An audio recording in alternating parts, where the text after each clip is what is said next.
Okay, how to present a philosopher quasi-absent in Ghent.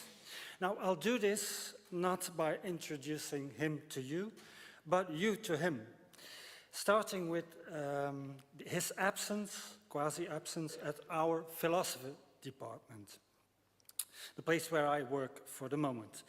Slavoj Žižek does not really figure in the courses. Maybe his name is mentioned by some once in a while, but for the moment, that's all. But sometimes being absent makes one very present. Think about the Dutch phrase, schitteren door afwezigheid, or in English, to be conspicuous by one's absence.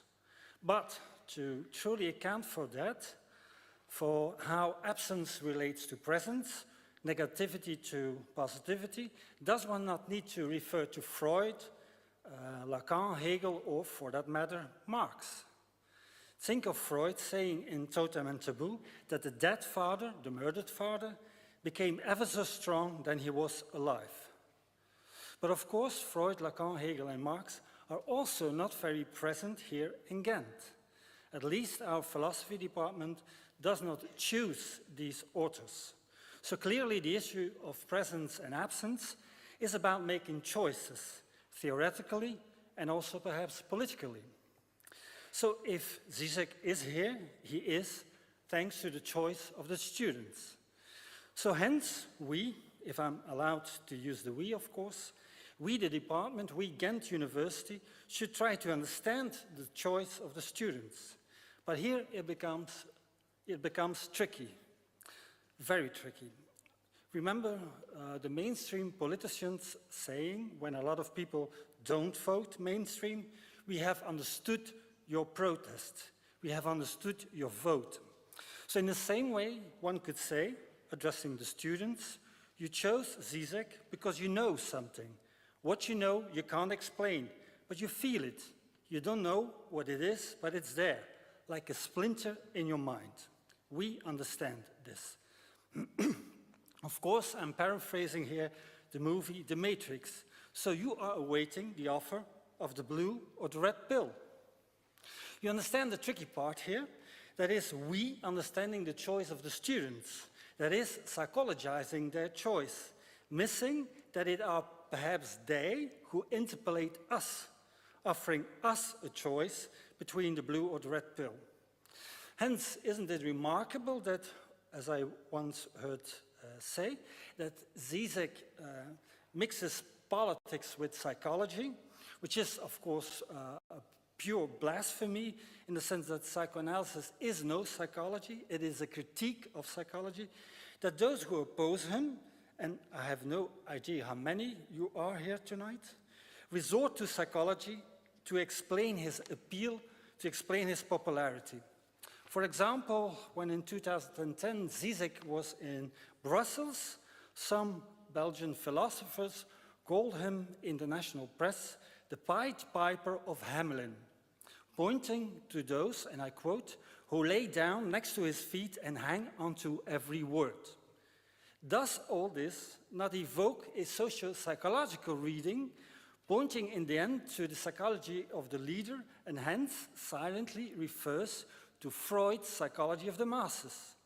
So I argue that even those who are merely bypassing Žižek, or in general the theory or praxis he stands for, and hold high that we should choose for philosophy proper, cannot but fall back into a kind of occluded, simplifying psychologization, showing hence that choosing is not a simple question of choosing between two alternatives, summarized in a simple subtraction: philosophy minus psychoanalysis equals psychology. Consider, for example, a Flemish philosopher saying that a psychoanalyst tells you about the same things your wife could tell you. What a remarkable comparison. Is he not soliciting or even begging a psychologizing response? Tell me, why do you compare your wife to a psychoanalyst? Do you want them both to shut up, or is it their silences that you're really afraid of? At the very least, defending A against B, one cannot simply return to A as such. One ends up with A+. which is to say you end up with a surplus, with an excess. And here it might get interesting. For to understand this logic of the excess, let me refer to Jacques Lacan and his triad of the symbolic, the imaginary, and the real. The latter, the real, and I think that Žižek's work continuously point to this, the real should be carefully defined. As such, the real is that what does not function, that which, in contrast to reality, cannot be mastered and incites anxiety. However, the crucial point is not to mistake the real for that what is too much for the symbolic, to be mastered then by the imaginary. Rather, in a Lacanian perspective, the real is at the side of the too much of the symbolic. It's the monstrous excess which sees light precisely because the human being speaks. So it's the language running rampant. It's the cancerous outgrowth of language. To illustrate this, the naive option would be, I feel so much inside of me, but I can't put it into words. So that would be the naive conception of the real. To which we have to oppose the proper psychoanalytic real, which is, I say so much that it eventually escapes me. That is, as I speak, an excess arises that I, as a subject cannot fully master or control. This is the true psychoanalytic unconsciousness. This is the Lacanian real. And precisely this excess might be in play with the student's choice. So inviting Žižek eventually could have an interpolative force beyond that choice itself. And this logic of the excess is also that what is missed by those opposing psychoanalysis, arguing, for example, that psychoanalysis doesn't care for empirical reality. It drives those critics into the arms of psychology, and it's normalizing ideological models of reality, or it makes them reproduce the Freudianisms they themselves reject. But let's approach the logic of the excess still differently by relating it to one of our central current predicaments, that is the digitalization of subjectivity, an issue which also Žižek touched upon recently in his comments on Elon Musk's Neuralink program, the program attempting to interface brain and computer. If one could say that the slogan, the revolution will not be televised, misses that a revolution engendered by televisization, which is a nice word, I think, then it also might not be helpful to claim subjectivity will not be digitalized.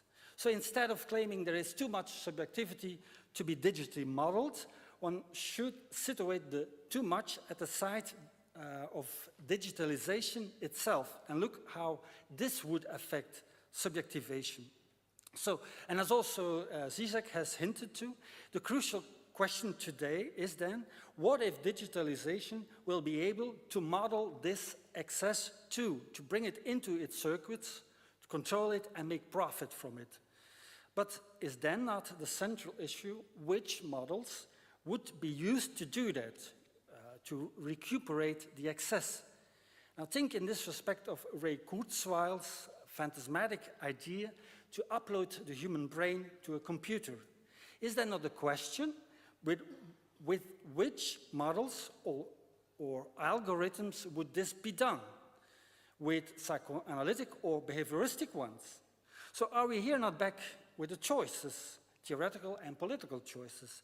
How would you prefer to be uploaded, in a Freudian or in a Pavlovian way? By the way, when I once asked this in a psychology class, a student spontaneously exclaimed, "Oh, surely not in a Freudian way." So while I was thinking, I was offering the students the blue or the red pill, the student showed that my interpellation only presented him with a pseudo choice between Pavlov and the mainstream textbook image of Freud. At the least, I learned that we should try to transcend the pseudo choices. Today, this is Trump or Clinton, Le Pen or Macron. and should I add here the rector elections at Ghent University? Perhaps the thing to do is to trade all these debilitating choices with other enforced choices. That is, choices which enforce themselves. Choices where you can't have the one without the other. For example, I could argue you cannot have Marx without Lacan, and vice versa.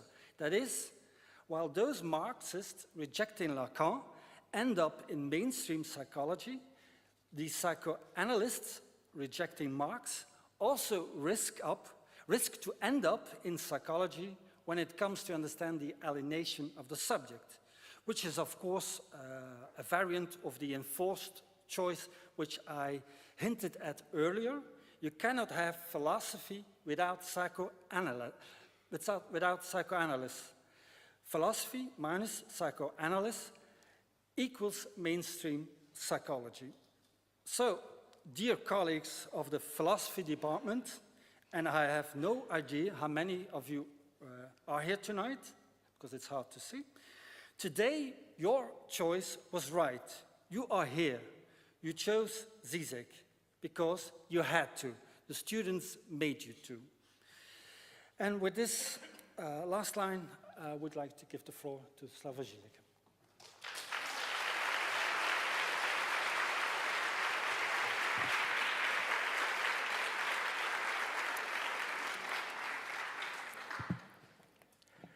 Thank you very much. I am glad to be here. I am honored to be here. I'm just afraid I don't know what to expect from you or what do you expect from me. I hope you will not find the talk too boring, because I wanted at least vaguely to really talk about what the title announces, populism. So I will at least begin in this vein, and then we will jump from here to there, and so on. So I will now first recapitulate some old stuff, namely, I still, in spite of today's popularity, even leftists speak about populism as the return of the political antagonism, which may install new passion into our fossilized democracy. Why? I am still opposed to populism as something dangerous. So, what is populism? Gerald Fitzgerald, the Irish Prime Minister 20 years ago, once turned around the common wisdom. You know, as they say, this may be good for theory, but it's not good enough for practice. In a debate in Irish Parliament, Fitzgerald said about his opponent's proposal, this may be good enough for practice, but it is not good enough for theory. This reversal best encapsulates the ambiguous position of populist politics. While it can sometimes be endorsed as part of a short-term pragmatic compromise, one should reject the notion of populism in its fundamental dimension. Why? Populism potentially tends to suspend democratic rules. Democracy, in the way this term is used today, concerns above all formal legalism. Its minimal definition of democracy is the unconditional adherence to a certain set of formal rules which guarantee that antagonisms are fully absorbed into the agonistic political game. Democracy means that whatever electoral manipulation took place, every political agent will unconditionally respect the results. In this sense, the American presidential elections of 2000, you remember when, after all the comedy, Bush won over Al Gore, were effectively democratic, in spite of obvious electoral manipulations and of the patent meaninglessness of the fact that a couple of hundred of Florida votes decided who will be the president. The Democratic candidate accepted his defeat. In the weeks of uncertainty after these elections, Bill Clinton made a nice comment. He said, "The American people have spoken we just don't know what they said. This comment should be taken more seriously than it was meant. Even now, we don't know it, and maybe there was no substantial message behind the result of it all.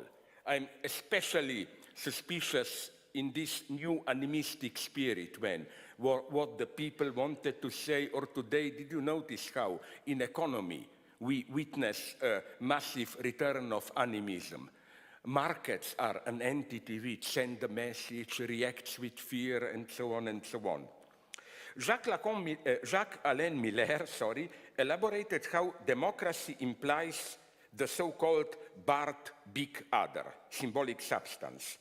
However, the Florida example demonstrates that, nonetheless, in democracy, there is a big other, the procedural big other of electoral rules, which should be obeyed whatever the result. And it is this big other, this unconditional reliance on rules that populism threatens to suspend. Which is why there is in populism always something violent, threatening for the liberal view. An open or latent pressure, a warning that if elections will be manipulated, the will of the people will have to find another way to impose itself. So even if electoral legitimization of power is respected, it is made clear that elections play a secondary role, that they serve only to confirm a political process whose substantial weight lies elsewhere. This is what gives, let's call it, the thrill to populist regimes. In them, democratic rules are never fully endorsed. There is always an uncertainty that pertains to them. A possibility always looms that these rules will be redefined, unfairly changed in the middle of the game or whatever. This aspect of populism should be, I think, fully endorsed. The problem is not this undemocratic dimension of populism, but it's populist relying on the substantial notion of the people. In populism, there is a big other, a substantial place of truth. It's the people as the substantial agent legitimizing power. Today's populism is different from the traditional version. What distinguishes it is the opponent against which it mobilizes the people. Today we witness, as we all know, the rise of so-called post-politics, the growing reduction of politics proper to rational administration of conflicting interests. In the highly developed countries of the United States and Western Europe, populism is emerging as the inherent shadowy double of the institutionalized post-politics, as the arena in which political demands that do not fit the institutionalized space can be articulated. In this sense, there is a constitutive mystification that pertains to populism. Its basic gesture is to refuse to confront the complexity of the situation, to reduce it to a clear struggle with a pseudo-concrete enemy figure, Brussels bureaucracy, illegal immigrants, or whatsoever. So let me here quote Ernesto Laclau, who developed a theory of populism. I don't agree with him, but he made one precise, correct point about British Chartism from 1840s. It's a form of populism. I quote Laclau. Its dominant leitmotif is to situate the evils of society not in something that is inherent in the economic system, but quite the opposite, in the abuse of power by parasitic and speculative groups which control political power, old corruption, and so on. It was for this reason that the feature most strongly picked out in the ruling class by populists was its idleness and parasitism.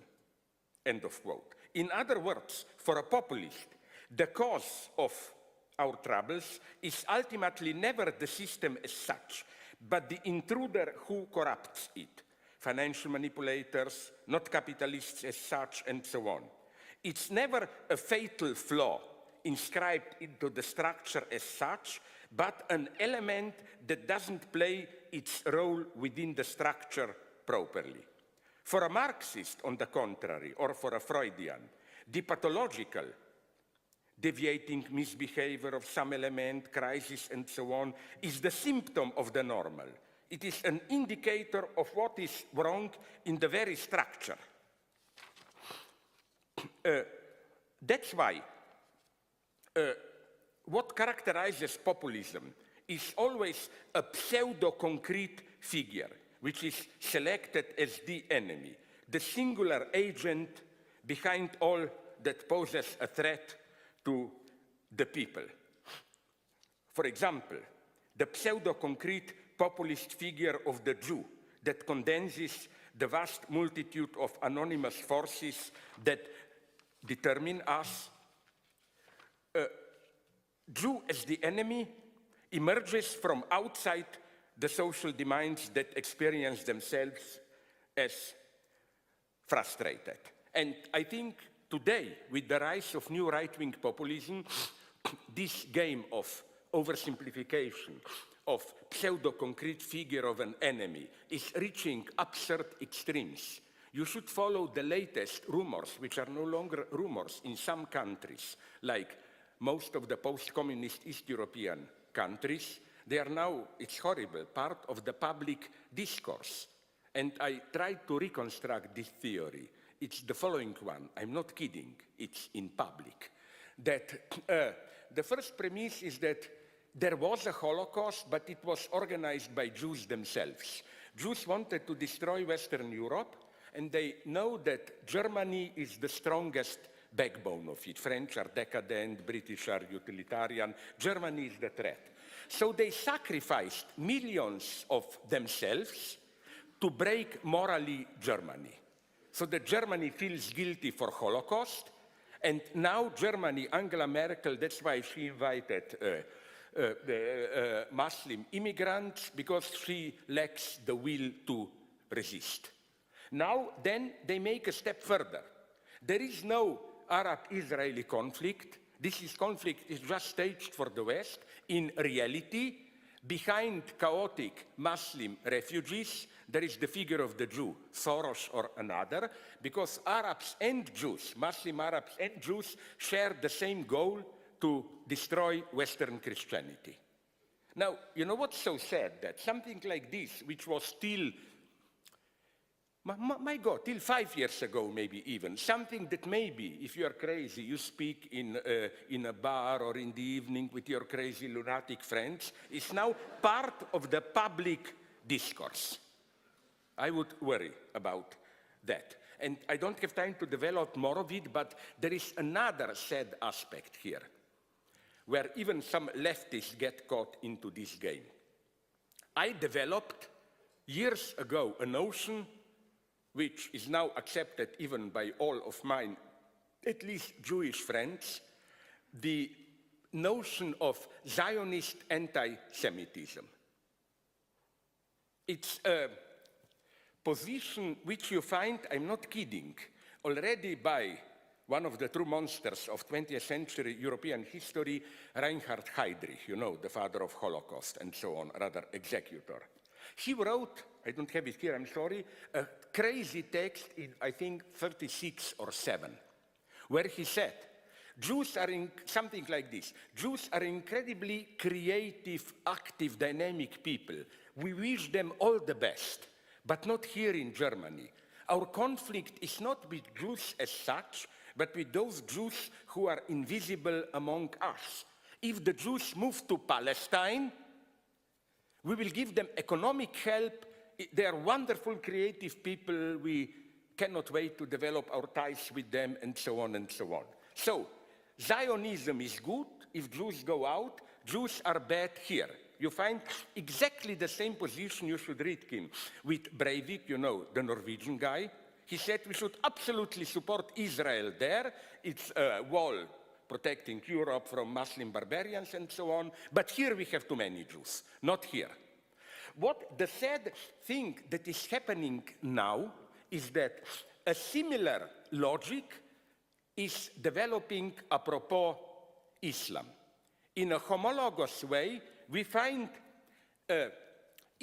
pro-Muslim Islamophobia with the same logic. Muslims are bad if they are here, but there we should support them, even if they're authoritarian, all the better, they will organize their lives and come. This is why, even if they formally protested, most of the Western powers, especially the bad guys from Trump onwards, immediately sincerely congratulated Erdogan in winning that referendum or whatever for the extension of his authoritarian power.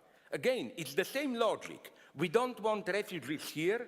They disturb European order, but there, let them, even support them, organize their order. And that's the horror that is emerging today, a new obscene multiculturalism.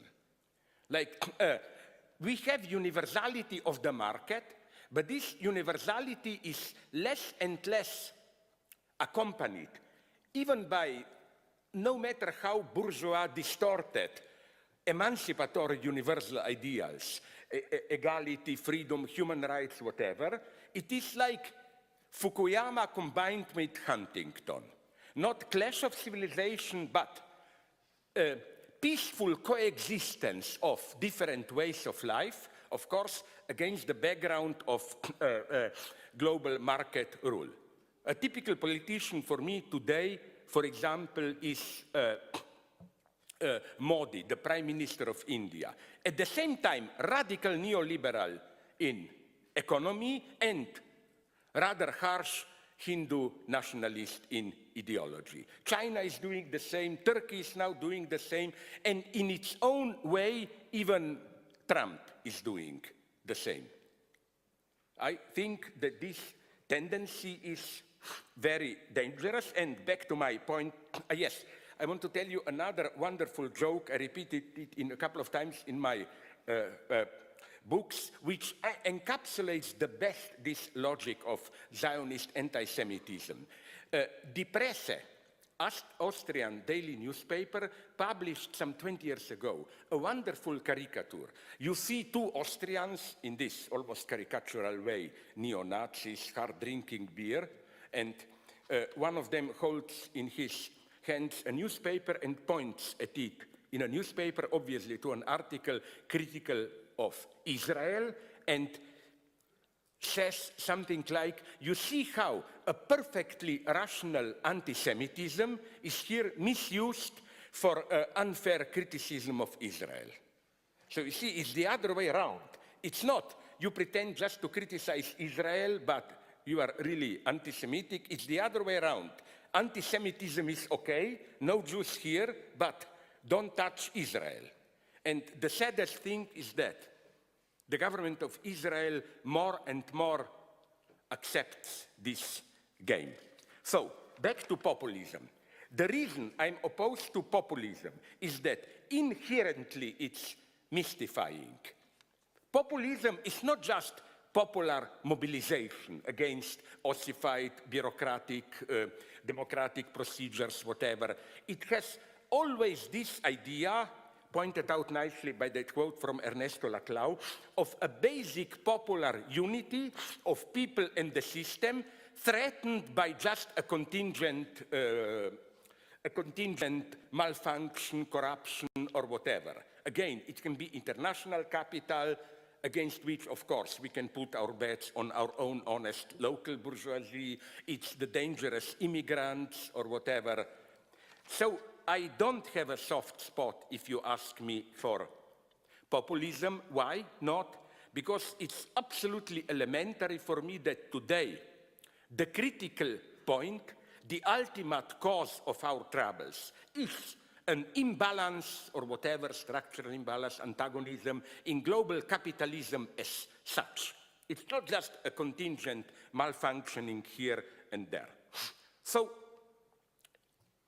to understand today's populism, The best example of our crisis, which can allow us this understanding, is probably, I am tempted to say, the weird case of the recent French presidential elections, Macron versus Marine Le Pen. Why? Let me begin with another joke that I like. They are my favorite jokes, the ones from Soviet Union, jokes about Radio Erevan. You know, this was a legendary, there was a real Radio Erevan, but the topic of jokes was some mystical Radio Erevan where listeners asked questions, and Radio Erevan, in this cold bureaucratic way, answered always in the same way. In principle, yes, but.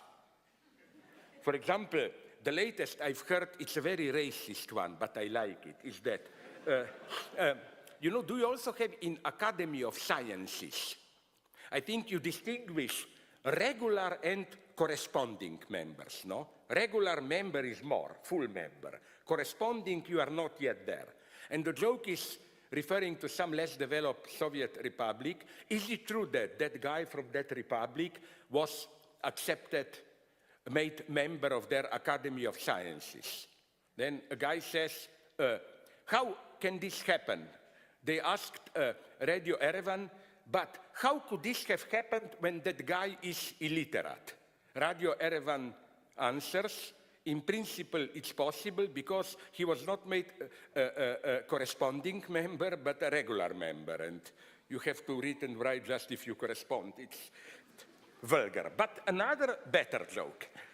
A listener asks Radio Erevan, is it true that Rabinovich, another legendary figure of Soviet jokes, the Jew Rabinovich won a new car on lottery? The radio answers, in principle it's true, only it wasn't a new car, but an old bicycle, and he didn't win it, but it was stolen from him. The same goes, I think, for the French presidential elections of 2017.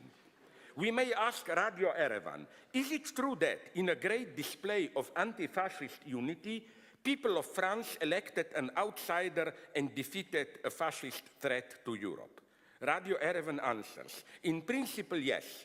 Only the victorious Macron embodies Europe out of touch with ordinary people, that is to say, the very politics which gave such strength to Le Pen, and Macron is not an outsider, but establishment at its purest. Of course, Le Pen and Macron are not the same.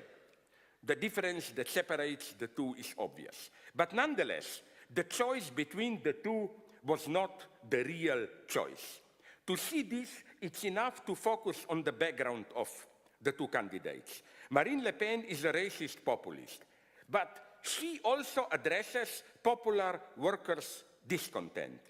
Macron presents himself as tolerant, human, pro-European, but the economic policy he stands for is the main cause of the popular dissatisfaction with Europe.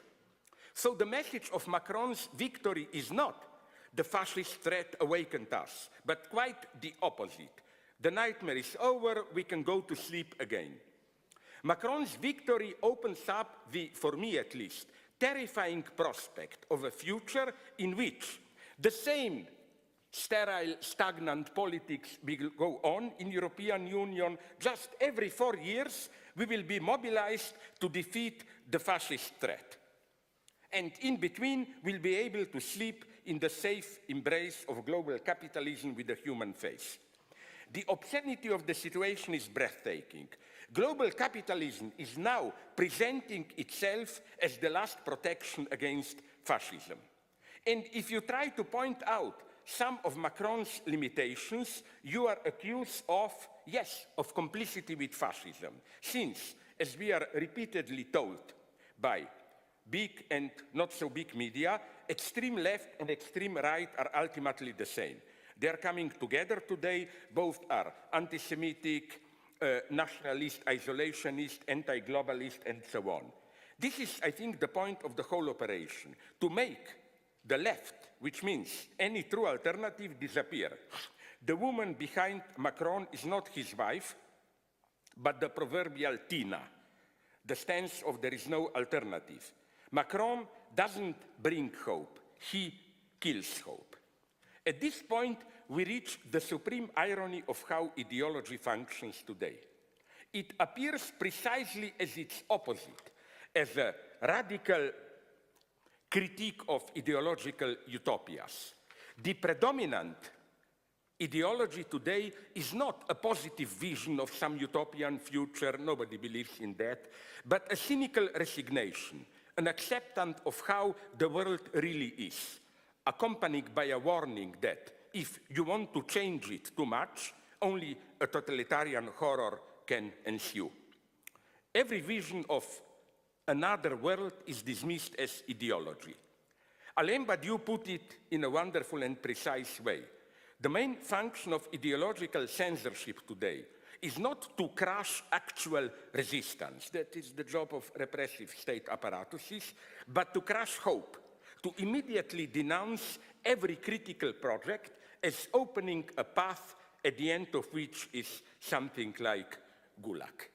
So I think you should be very careful. Again, true ideologies today are not visionaries, a new order, but are this type of resigned cynics, which immediately agree with you if you say things don't function, they're corrupted, we have dangers. Did I say, but is there any chance? Why resist if you, all big plans can make things only worse, and so on and so on.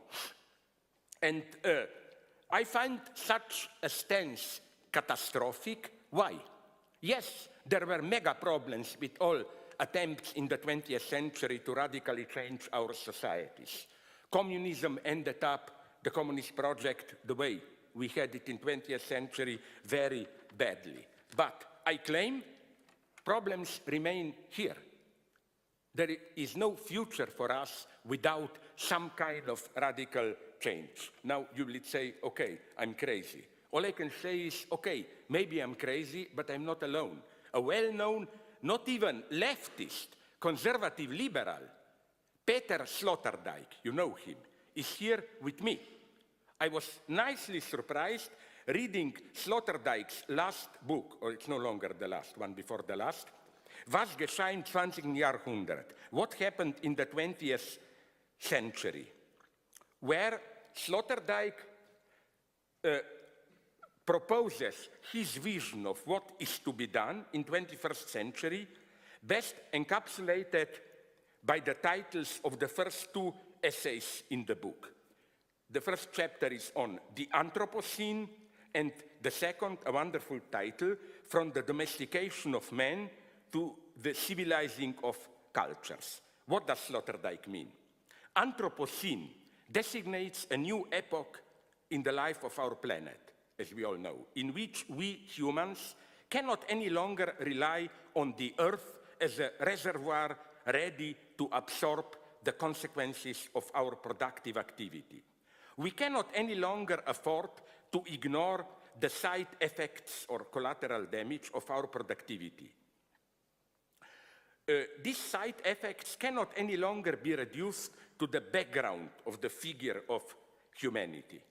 We have to accept that we live on the so-called spaceship Earth, responsible, accountable for its conditions. So Earth is no longer the impenetrable, vast, inexhaustible background or horizon of our productive activity. It emerges as another finite object which we can inadvertently destroy or transform it to make it unlivable.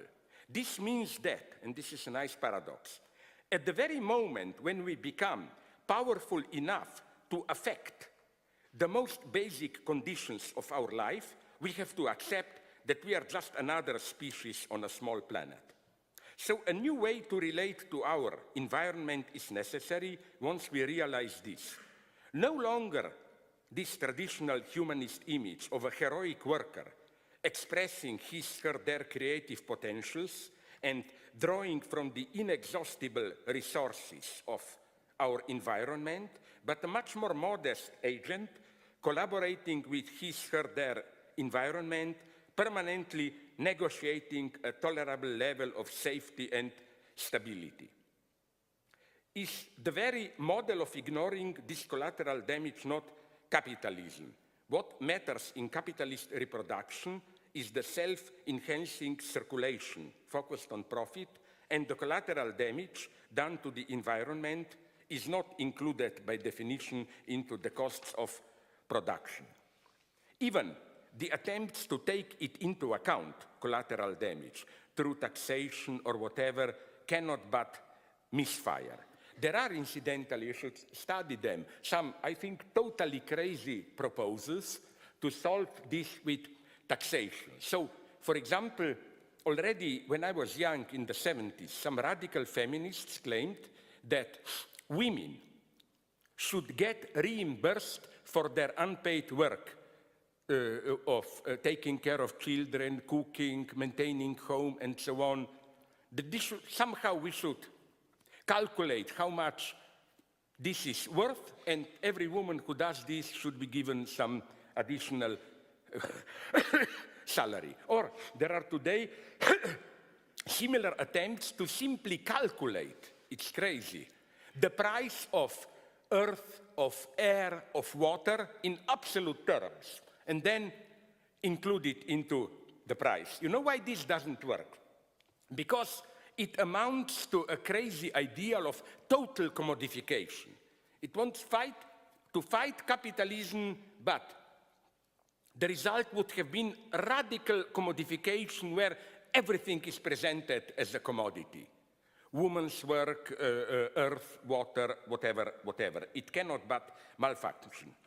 So, for Sloterdijk, in order to establish this new mode of relating to our environment, a radical politico-economic change is necessary, what Sloterdijk calls the domestication of the wild animal culture.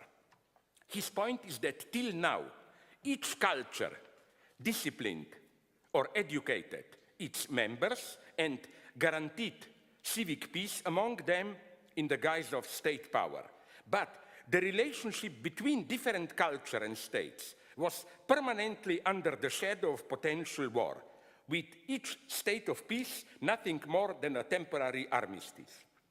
As Hegel conceptualized this, the entire ethic of a state culminates in the highest act of heroism, the readiness to sacrifice one's life for one's nation-state, which means that the wild barbarian relation between states serve as the foundation of the ethical life within a state. I think it's quite a consequent realization by Sloterdijk that the more a state is civilized in the modern sense, the more the highest ideal is to sacrifice your life in a state of war. You know, this is the old Hegelian idea that in our everyday life we live a relatively corrupted utilitarian, in a relatively corrupted utilitarian way. You take care of your interest, love interest, you try to earn money, whatever, but that's just a corrupted, pragmatic life. From time to time, that's why for Hegel wars are necessary. From time to time, you need to be reminded that you are more than an animal in search of pleasures, even if they are sublime pleasures. You need to be reminded of your highest duty, fidelity to your community, which can only happen through war, through risking your life. And as Sloterdijk says it clearly, we have to move over this. This type of logic, state power, the highest ethical act, sacrificing your life, and so on, the time of this solution is over. Now, this is easy. It's easy to say this, but difficult to do it, because when it comes to, but how to do this, and although Sloterdijk would have killed me if I were to tell him this, what he is implicitly proposing is something that I cannot but call communism. Somehow to get over the nation state and to break out of capitalist logic of surplus, of ever-expanding, profit-seeking, and so on, and so on. It's a problem how to do it. Now, you will say, but then why even try to do it? Why not simply say, let's live in our world, which is what it is, it's not so bad, and so on. I think it doesn't work. The crisis is coming. I agree here with Sloterdijk. Ecological crisis, refugees, political crisis, and so on and so on. the era of nation states as the supreme power and implicitly ethical agency, it's over. We have to make a next step. And if not, where? In a very popular way, the German sociologist economist, I hope he is read also here, Wolfgang Streeck, proposed a wonderful, simple theory, namely that capitalism is already dying, changing into something else. In a very convincing way, I will not bore you with it, he demonstrates this. But he adds something which, unfortunately, I claim is deeply true. From our Marxist progressive, at least traditional Marxist standpoint, we always presuppose that the end of capitalism means that some higher, more organized force will replace it. And he says, no, what we get today is a much more pessimist prospect of capitalism just disintegrating gradually into local conflicts, lower productivity, whatever, chaos, and so on. But without any clear prospect of a new emancipatory agent replacing it with a higher level of collaboration, and so on, and so on.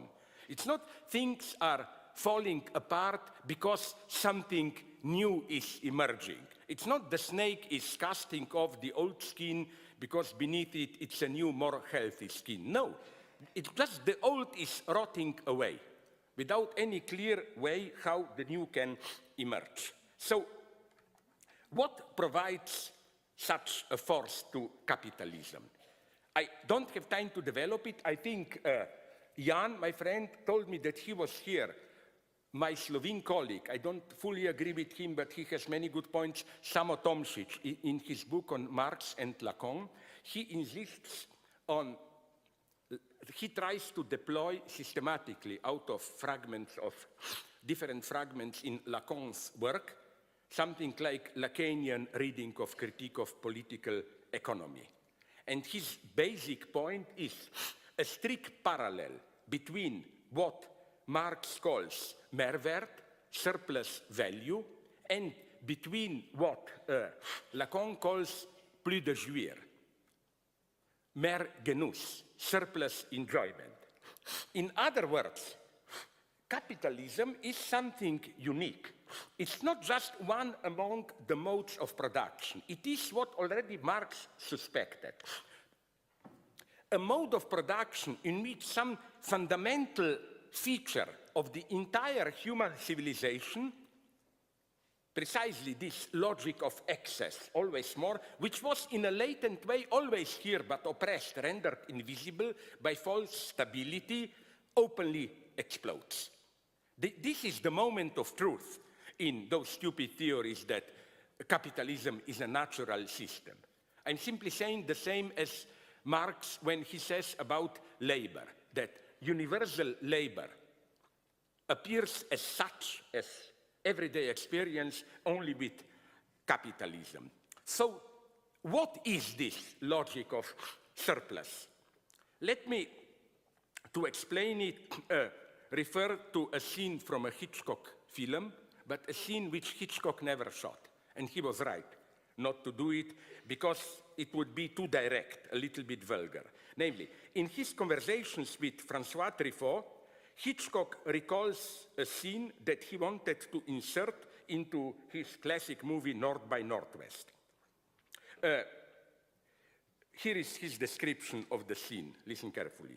I wanted to have a long dialogue between Cary Grant, the main role in the film, and one of the factory workers at the Ford automobile plant as they walk along the assembly line. Behind them, a car is being assembled piece by piece. You see everything, all components which go into a car. Finally, the car they have seen being put together from a simple nut and bolt is complete with gas and oil ready to drive off the line. The two men look at each other and say, "Isn't it wonderful?" One of them opens the door of the car and out drops a corpse. So, you see the point. The car was just, where did the corpse come from? I think this is what Lacan calls object small a, the surplus object. It comes from nowhere. And it's nice that, don't forget, if you are good Marxists, that Hitchcock describes here precisely the production process. And I think this corpse is somehow the surplus value, the surplus produced here.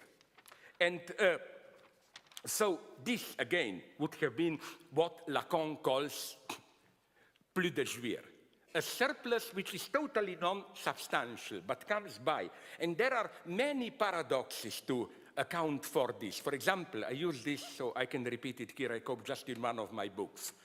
And a slightly obscene accident, but nobody will be hurt and wounded, that happened to me. Once, I will not say in which country, it would be too obscene, I talked with an elder lady, and my God, it's so shameful to say this. We were kind of flirting, and probably she had some evil intentions with me. So she told me that she was in her middle age, but beautiful. And she told me that her last lover, when he saw her naked, told her that except for 1 or 2 kilos too much, her body is perfect. And I immediately told her, just don't try to lose that 1 or 2 kilos. Because, you know, this would be maybe the best example of what Lacan calls surplus enjoyment. Look, you appear as if you have 1 or 2 kilos too much. But this ideal of beauty, my God, how nice she would have been without that 1 or 2 kilos too much, is strictly a retroactive effect of those 1 or 2 kilos too much. You see the point? If you take 1 or 2 kilos too much away, you don't get a perfect body. You get an ordinary body. Because the perfection is precisely an retroactive effect of that very surplus which appears to destroy it. And this is how you should find in many movie stories and in real life this, let's call it, function of object A. And the same goes for Lacan, generally for libidinal economy. Another story, which I hope you don't know it, I quote it a couple of times in my book of the dysfunction of the excess, object A. My friend, the British Lacanian, okay, half Lacanian, half Kleinian, if we go into these dogmatic theological factional struggles, Daryan Leader told me a wonderful story, how once a patient of him told him a strange slip of tongue that he, the patient, made. She took a lady to a hotel restaurant, first to have dinner, and then, of course, with the evil intention to take her up to a room, to a bed, and so on. So what happened is that when they entered the restaurant, he made a stupid slip of tongue. Instead of a table for 2, he said to the waiter, a bed for 2, please, in the room. Now comes the genius of Daryan Leader. His reading of this was not the usual Freudian vulgar one. Yeah, eating was just a pretext. He was already in his mind with later, but exactly the opposite. He was afraid to enjoy eating there too much. And that this will then, you know, ruin even his ability to perform properly sexually afterwards. So it was a kind of ethical reminder to himself. Don't enjoy eating here too much. Don't forget your true duty is up there later. You see here, this food eating there was object A. It was that surplus, but it should just remain a surplus if it is elevated too much into a self-goal. It's a catastrophe. In this sense, already Freud proposed a wonderful concept. I think it's close to Lacan's plus de jouir, surplus enjoyment of Lustgewinn, gain of pleasure. How, when you do something, you should never forget that the true enjoyment comes not from the pleasure of achieving your goal, but from the very process of approaching your goal and so on and so on. What do I mean by this? Let me give you a very sad first political example, everyday example from a friend of mine in the United States. He told me that recently in the evening he went to Walmart, that big supermarkets, to buy something, and he noticed, it was the evening, close to closing time, near the exit there were many those shopping carts full of stuff, commodities, but somebody abandoned them there. Why? He asked a salesperson there, and the salesperson gave him a simple explanation. People who once had enough money to do regular shopping cannot any longer afford it. But the ritual means to them so much that regularly families come to Walmart store and imitate the form of shopping. Feel things in, enjoy it, and then at the end they just leave the stuff there and go out. This is a nice example of how they get enjoyment, surplus enjoyment, but without the pleasure. The pleasure is the stupid pleasure of objects you buy, but the real pleasure is, of course, the very procedure. Or let me give you the most terrifying example of this surplus enjoyment. You should watch it. It's terrifying, but such a supreme example of what Lacan meant by surplus enjoyment. Joseph Goebbels, you know, in 1943, after Stalingrad defeat of Germany, his famous speech in Berlin called the Total War, Totaler Krieg speech. Why is this speech so interesting? You should listen to the words. Germans were shocked by the Stalingrad defeat, and Goebbels did a wonderful thing, wonderful in a terrifying sense. It would have been much better for him not to succeed so much. He decided, against the stupid opposition of many high-ranking Nazi people, not to downplay the catastrophe, but to emphasize it even more, to paint it in the darkest way. Let me read you a quote. Imagine all the Goebbels shouting and so on. I ask you, are you, the German nation, resolved to work 10, 12, and if need be, 14, 16 hours a day, if the Führer should command it, and to give your all for victory? I ask you, do you want total war? Do you want it, if need be, even more total and radical, that we are capable of imagining it today? I ask you, is your confidence in the Führer more passionate, more unshakable than ever?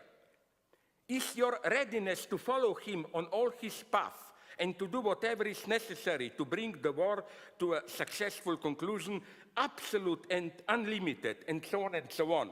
I will not quote it all, but the basic paradox is this one. What Goebbels' famous 20 or how much questions to the public, which are, of course, all answered with a resolute, yes, we are ready, there is no positive promise in them. It's simply, he is asking them, do you want to suffer more? You ain't seen nothing yet of suffering. Do you want to suffer more? Do you want to suffer to such an extent that you cannot even imagine how you will suffer? That's pleasure, surplus pleasure. Surplus enjoyment as opposed to pleasure.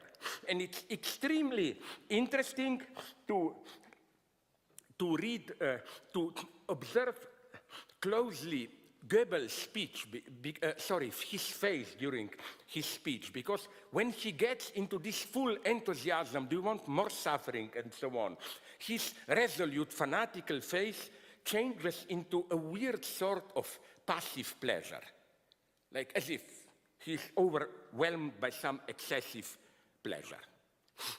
My last example, where I find also this type of surplus pleasure. This example, I warn you, is much more problematic. The way we today treat refugees. The politically correct logic often mobilizes the mechanism of what one can call delegated sensitivity. Its line of argumentation is often, I'm tough enough, I'm not hurt by sexist and racist hate speech or by making fun of the minorities, but I'm speaking for all those who may be hurt by it. The point of reference are thus the presupposed naive others, those who need protection because they may miss the irony or cannot stand attacks. It's as if I delegate the passive experience of a hurt sensitivity onto a naive other, thereby enacting the other's infantilization. That's why we should ask ourselves if political correctness is really something that belongs to the left. Is it not a strategy of defense against radical leftist demands? A way to neutralize antagonisms instead of openly confronting them. Many of the oppressed feel clearly how the politically correct strategy often just adds insult to injury.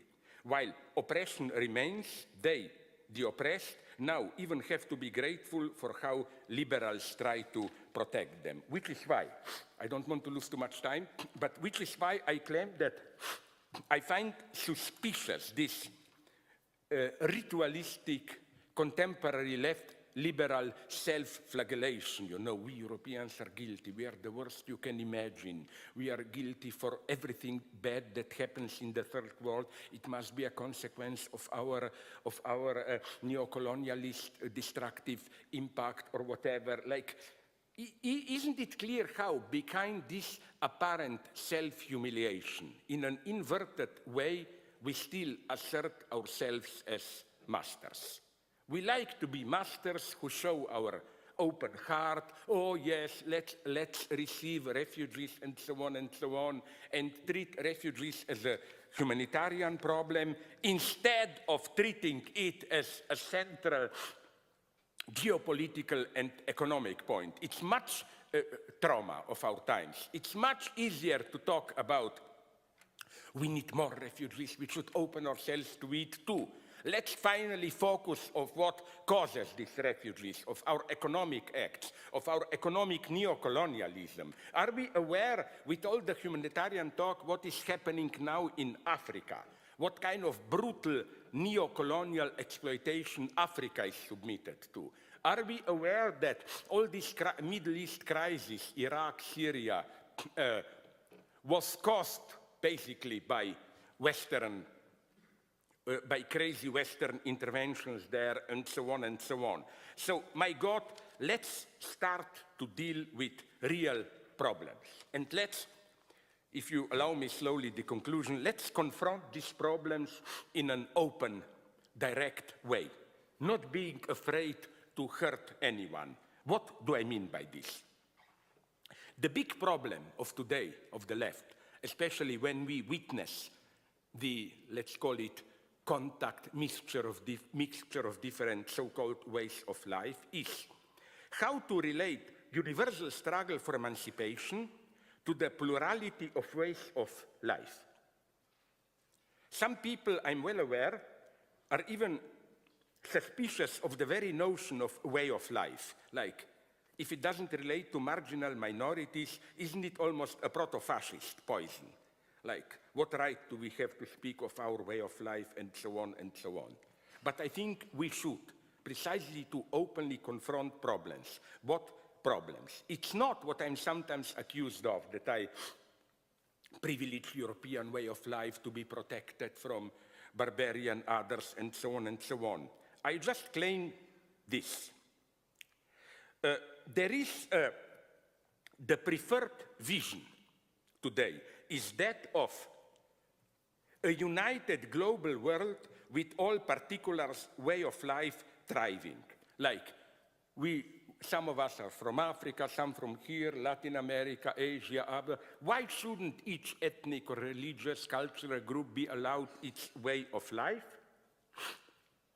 and not as something that threatens our identity, but something that contributes to a plural, rich world, and so on. It is only when we, in Europe, the majority, oppress the others, don't allow them to assert their identity, that they turn violent, that they withdraw into fundamentalism and so on. I find, and we are not exempted from it, I find a problem with this vision. It's a false vision, this happy coexistence of the ways of life. Why?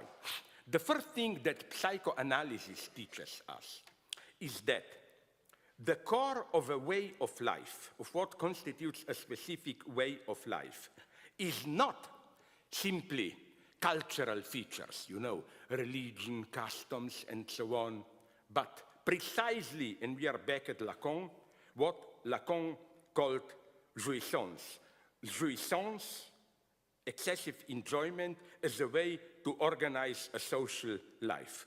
In Lacanian meaning of this term, le réel, the real, the core of a way of life is réel, the real. And this way of life, in its dimension of the real, is materialized specifically at two levels: relations of authority and sexual relations.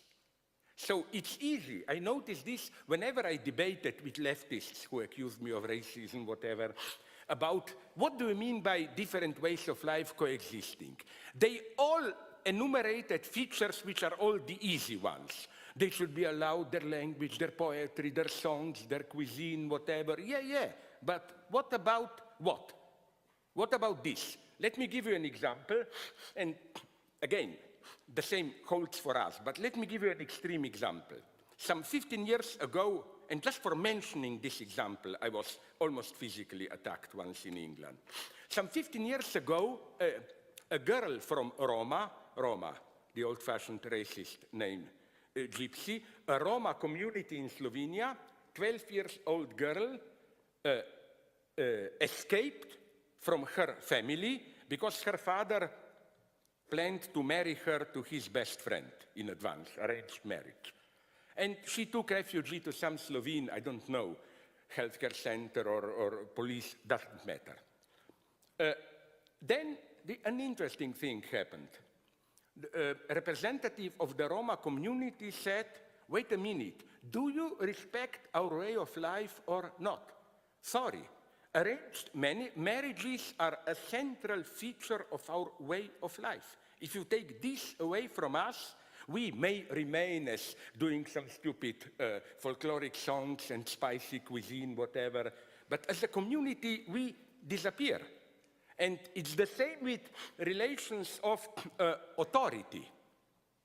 For example, in India, caste system still is, to a large degree, a central component of their way of life, which is why even some of their post-colonial theorists don't want to renounce it. They just claim we have to accommodate it to today's life, but for example, when I mentioned there, what about egalitarianism? I was immediately attacked for brutally enforcing on India imperialist Western notions or whatever.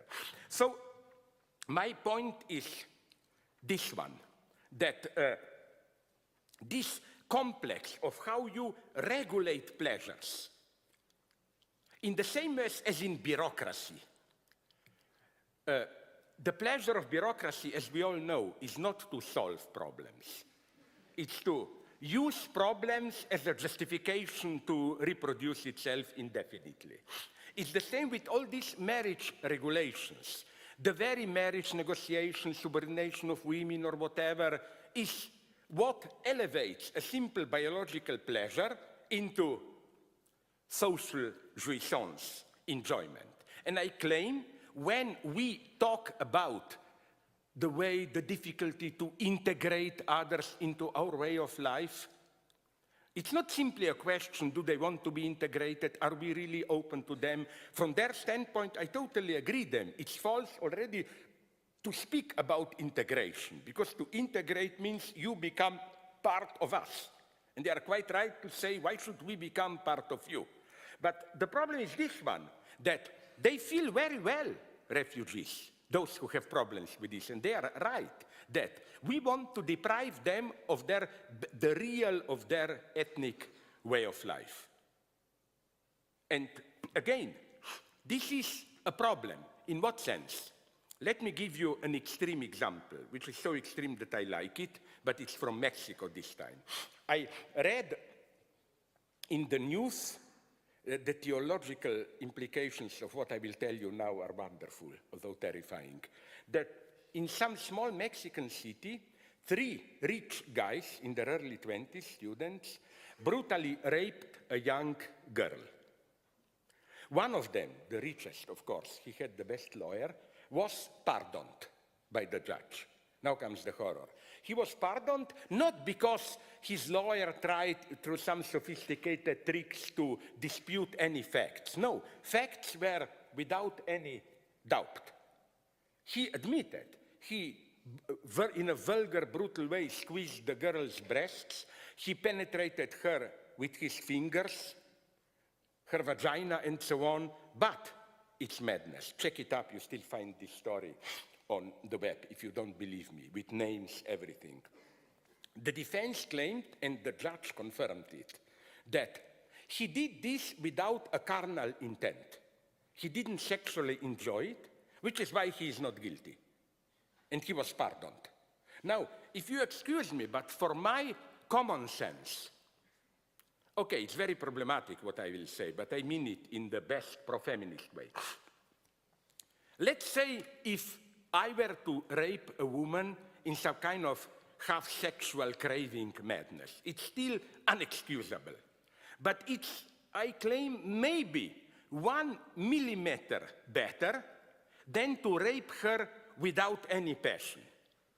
Because that would be pure evil then, you know. My God, why did I do it if I even don't have the excuse of passion and so on? It's pure evil. I wanted to hurt her, suffer, humiliate, and so on. So why then did the judge propose this strange solution? My idea is that the theological background. The judge's implication was that only if you enjoy it, you are guilty. That was simply the underlying premise, deeply theological Christian of the judge. If you enjoy it sexually, you are guilty.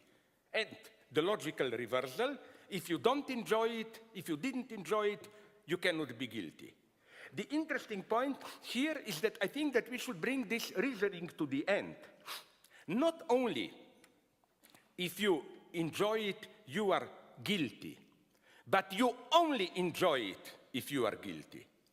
I claim that, and that's what every Protestant knows. You know what's the logic. You are here on the limit. In Catholicism, you can do whatever you want, just if you confess it at the end of the week, no? In Protestantism, as they say, you can also do whatever you want, just it's good that you feel guilty a little bit, what you are doing it. You see, this guilt is again a surplus enjoyment. Enjoyment of sex without guilt is just a vulgar enjoyment, but feeling guilty gives this additional twist. It's something transgressive, heroic, whatever, and so on and so on. So what I'm saying is that it's at this level that integration, or however you call it, it's difficult. Why? Now I come to a more, at least a little bit, philosophical concluding point. Because I think that this vision of each of us, its own, his, her, their way of life, we all contribute to one, humanity is wrong. What gets lost is universality. Universality is not something above our particular features, like we are all humanity, but to be cynical, traditional Europe contributed to universality by patriarchal marriage, others contribute to universality by clitoridectomy or whatever. Universality, I think that's the lesson of modernity, in a good sense. Universality is something that traversed, splits from within every particular identity. That's why I oppose this pseudo-universalist ideas that we have local communities, Western, Eastern, whatever, which are then disturbed by this bad horror of Western individualist universality, whatever. It is true, of course, I'm well aware of the destructive aspects of Western universality of human rights, which are not truly universal human rights, and so on. But what I want to say is something else which is crucial. First, I dispute that something as authentic, local, pre-modern ways of life exists at all. I'm not saying they don't exist at all. I'm saying that by Marxist dogma, every particular way of life is already cut by its own antagonism. Class struggle, struggle for liberation, whatever you call it, emancipatory struggle, is at work in all of them. And my second point, the way to criticize Western cultural imperialism should not be only to see it as the bad universality destroying local ways of life, but on the contrary, sometimes even supporting them, manipulating with them. Let me give you a wonderful example that I experienced firsthand when I was in India. I learned there some strange things.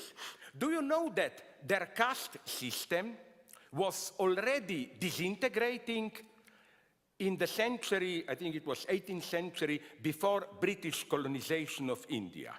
It was disintegrating. The main book, the mega Bible of caste system, the so-called laws, legal system of Manu, some stupid divinity, whatever, was half forgotten. Then, when the British took over India, they made a simple, intelligent discovery that it's much better for them to efficiently colonize India, to maintain and even sustain, support the traditional caste system. Because in this way, again, easier to keep them under control. The idea was that if we allow too fast modernization of India, they will get proletarians with their modern demands and so on and so on. So better to keep them in their traditional identity. And literally, in 19th century, they reprinted, propagated laws of Manu, and 19th century, the very time of British colonization of India, was the time of the revival of caste system. All intelligent colonizers were doing this. That is to say, not imposing simply Western universality, which is why India is a wonderful case. All colonizers, big British administrators, the more they were brutal in economic exploitation of India, the more they admired the incredible spiritual depth of Indian wisdom or whatever. I mean, it's wonderful to read the text of their colonizers. Like, I met a simple peasant. There was more wisdom in his simple prayer than all our corrupted Western technology, and so on and so on. And it's the same all around, I claim. It's the same, for example, on the West Bank, from what I know.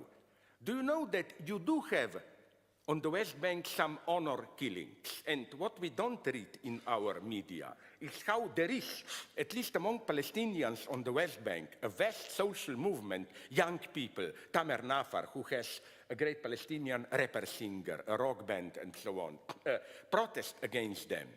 But strangely, Israeli occupying force don't, if possible, prosecute at all honor killings, because they know it's much better for Israeli neo-colonialist aims of the West Bank to keep Palestinians in their traditional mode of life. Although they complain Palestinians are primitive and so on, their entire strategy is to do this. Or I can give you, I don't know how many other examples, to go back to my Slovene gypsy girl example. The father said, you are threatening our way of life. Okay, I ask you brutally, what would you have done? Whose side would you take? I'm not saying even you should be a Western liberal. I'm just saying admit the problem. And my formula is not we in the West have the solution. It's our universal rights and so on. I'm the first to admit that There is a cultural bias on our universal rights. You know the story. They privilege a certain type of social life with individualism and so on against solidarity and so on and so on. I'm just saying the right path to do is not to oppose our universal values to particular ways of life and then to choose either more authentic particular ways of life of our empty universality, but to connect our struggle here for women's rights, gay rights, economic struggle, whatever, with their struggles. That's the only option for me, to renounce this myth of automatic authenticity of local ways of life. Let me give you, before I really conclude, and believe me or not, I will conclude at some point, let me give you a disgusting, terrifying example from Tibet. This example was given to me by a Tibetan himself, who is otherwise brutally critical of Chinese occupation, colonization, whatever, of Tibet. Do you know that till 49 or even 59, because till 59 Chinese authorities left in Tibet more or less to itself the traditional Tibetan way of life. They really intervened brutally only after 59, which is why then Dalai Lama escaped to India. You know the story. But the point is this one. Do you know that till 59, Tibet, being a mountainous country, many narrow paths, was there a certain rule. When they walk in the opposite way on a narrow mountain path, two people who are not of the same social status, let's say a poor farmer and a Buddhist Lama monk, whatever, it was strictly ritualized. The poor guy, ordinary farmer, not only should step away, withdraw, to leave to the other the free path, but even perform a certain gesture. I was given a photo of it, which is really ritualized, disgusting self-humiliation. You should somehow lean down, look with your eyes up, and stick your, like, to enact your pure worthless stupidity. And then the Chinese prohibited it in 59, and of course the local lamas and so on says brutal intrusion into our way of life and so on and so on. My point is, my rule would have been, the moment you have some local resistance to this, and it was, the tragedy of Tibet is that it wasn't a paradise before 49. It was the most brutal feudal system that you can imagine. You see, my point is not we should destroy them. My point is we have a struggle, they have a struggle, connect these struggles. It can be done. It's the only way, without our arrogance and so on and so on. In other words, I believe in universality. I think the greatest catastrophe today is that even some leftists, those who were in United Kingdom pro-Brexit and so on, believe that since European Union is just the voice of instrument of international global capital, the only way to protect workers' rights is a stronger nation state and so on and so on. I totally reject this strategy. I think that first, capitalism no longer works like that, as I already mentioned with the example of Erdogan, Russia, China. Today's capitalism is more and more, from Trump to Erdogan to Putin to China to India, global neoliberal capitalism, but politically supplemented by a strong autarkic local tradition. Erdogan Muslim, Modi Hindu, Chinese their Confucian stuff, and so on. So what I'm saying is that we should do what, for example, my authentic hero, Malcolm X, and I did read his work. Malcolm X, for me, is not only Denzel Washington in the film. He's, for me, a model, a true genius politically. You know why? You know why did he keep this name, Malcolm X? X, of course, is the sign for lost roots. X means true enslavement, we lost our African roots. We don't have a proper family, it's X. But his genius was that he saw in this a unique chance of liberation.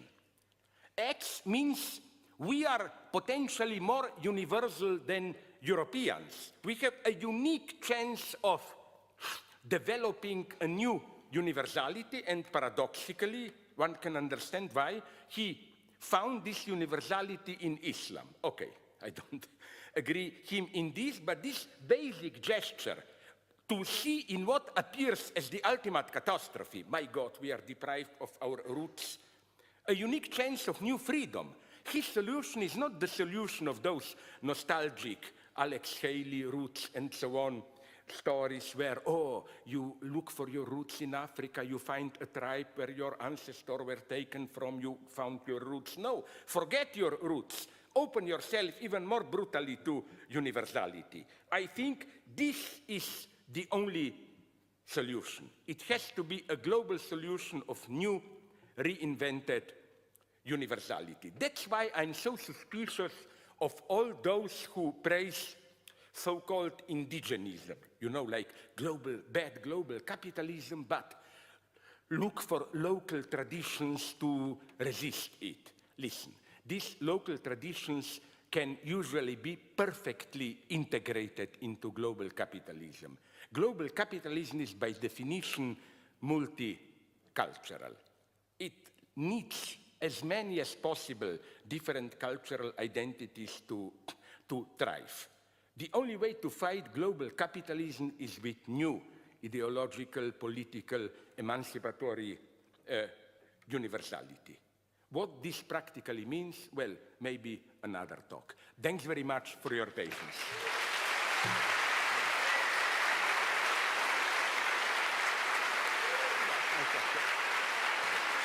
Okay.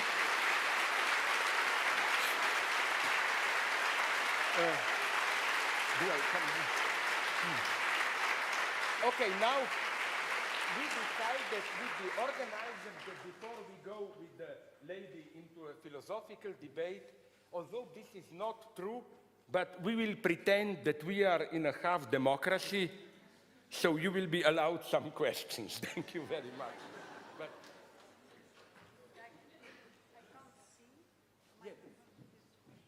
or I take this one. Hello? Okay, it works, yes. Ja. Will you? Ik wil dat doen, maar ik zie niemand. Hè. Ja. En jij zou iemand aanduiden, hè? Daar en daar. Fons? Yes, I would like to pick up your point about self-flagellation, and especially the persona Slavoj Žižek, the figure Slavoj Žižek that Yeah. we all know from the YouTube movies. I often have the feeling that left intellectuals use this figure to do some self-flagellation and to produce some jouissance for themselves.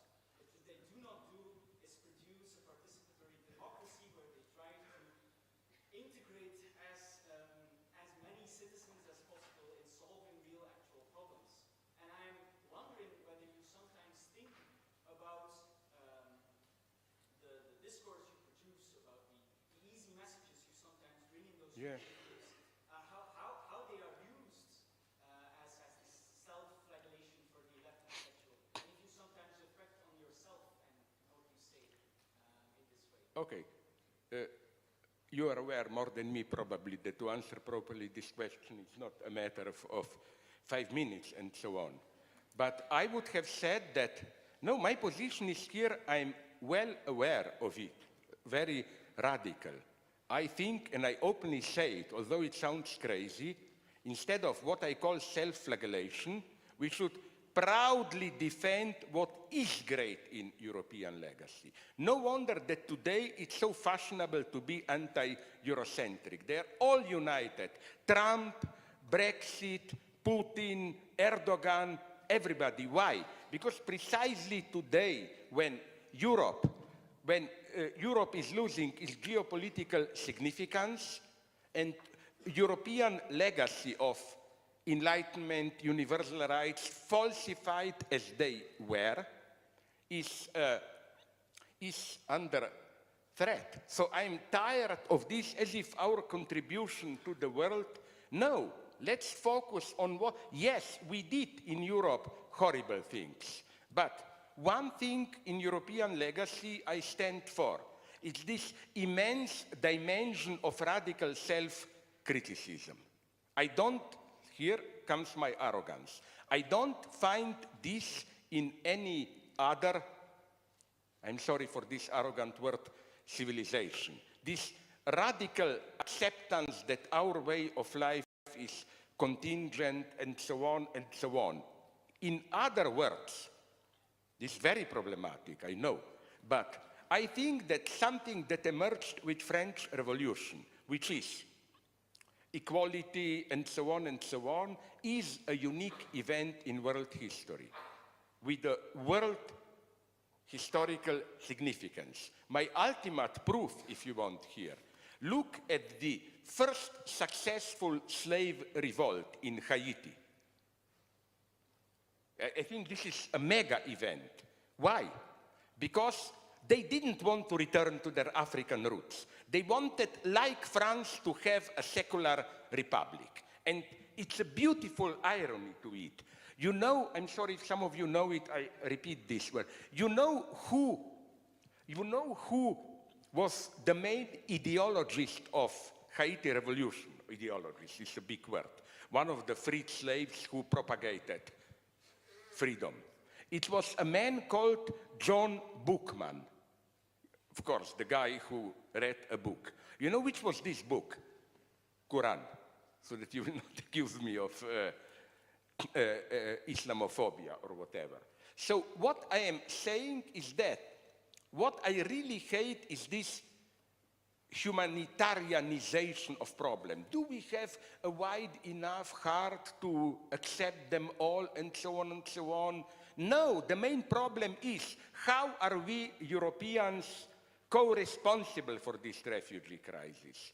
Because what is going there? There would have been no war in Syria without investments of foreign powers, Saudi Arabia, Turkey, Russia, name them and so on. The same in Libya, the same in Iraq. So I think that the only chance is to move out, which doesn't mean we don't help refugees, even more than we did.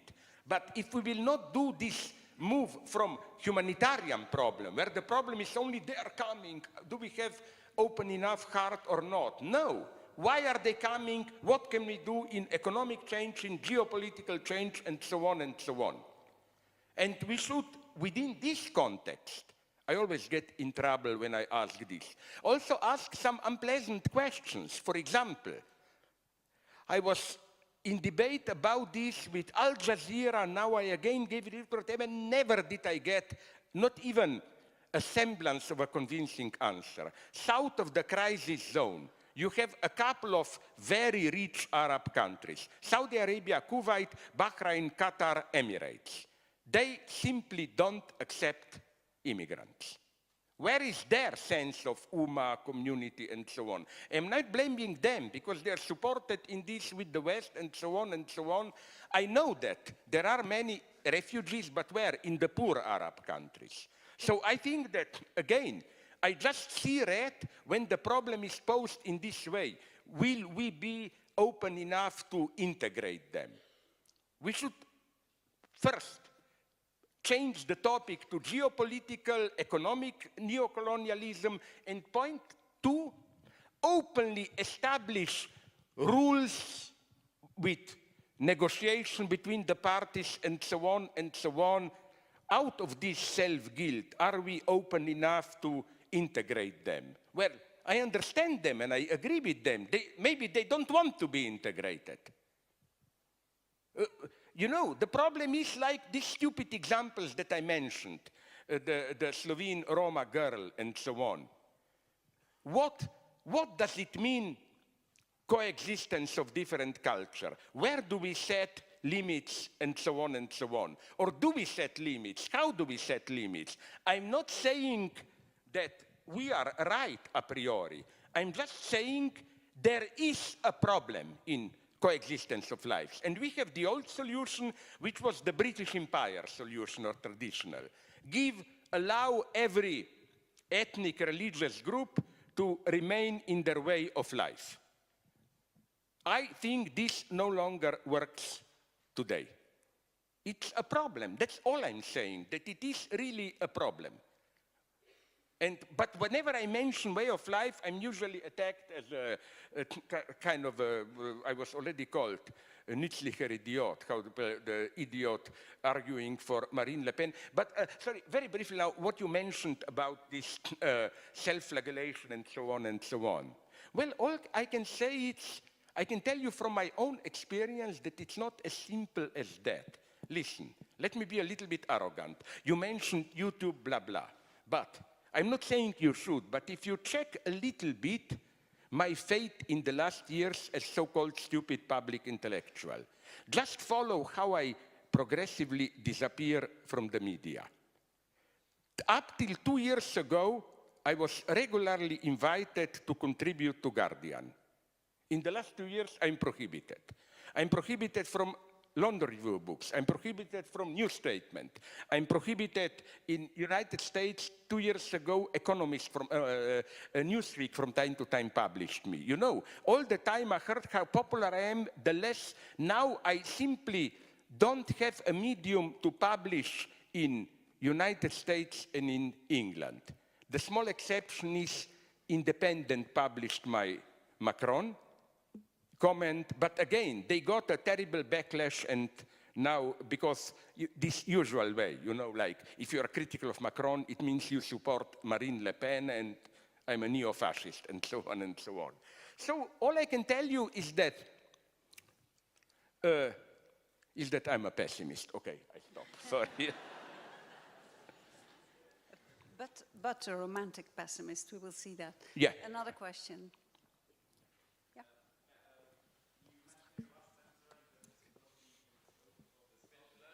Say a little bit more loud or turn to the people. Okay. You are getting your phallic supplement to be more efficiently louder. Oh my God, you are phallogocentrists or whatever, not me, sorry. Yes, thank you. Okay. So, you already mentioned in your last sentence that this would not be in the scope of your presentation, your talk, namely how to actually damage global capitalism or influence it in some way. Like, for example, now Trump just tonight arrived in Brussels for the NATO talks, and there are huge protest marches, but of course, to some extent, we all know that this will not really impact anything. And I'm wondering, for example, how the more traditional modes of resistance, like the labor unions and strike movements and such, for example, when Macron became president, there was an immediate, I forgot the location, but there was a factory that was immediately occupied, and they were threatening with sabotaging and destroying everything. For example, in this way, in some way, the global capitalist system is in some way impacted. And when you talk about the sort of global eco-communism or eco-socialism that is necessary to avoid catastrophic climate change and some such things, do you see a positive role for those more traditional but sort of neglected things like labor unions and strikes? Or is I do, but we have to rethink this all. I will try to be as short as possible. The problem with me is this one. You know, some of my friends have this idea, very simplified one, refugees are the new proletariat. They call it nomadic proletariat. And they can revitalize the European left. I found this an extremely racist position.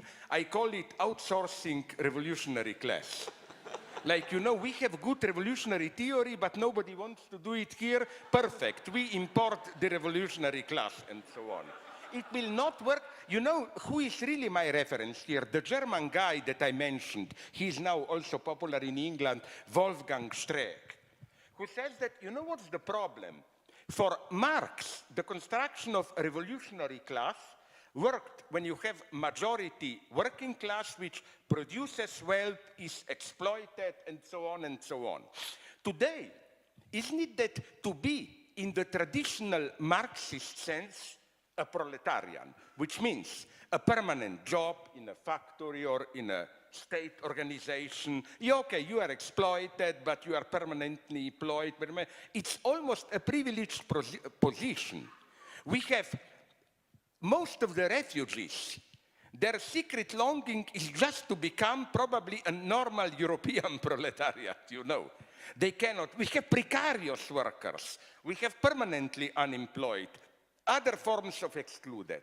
And it's not clear to me, here I agree with the point of your question, it's a great problem, marks so clearly this proletarization of society, how out of this confusion united emancipatory agent will emerge.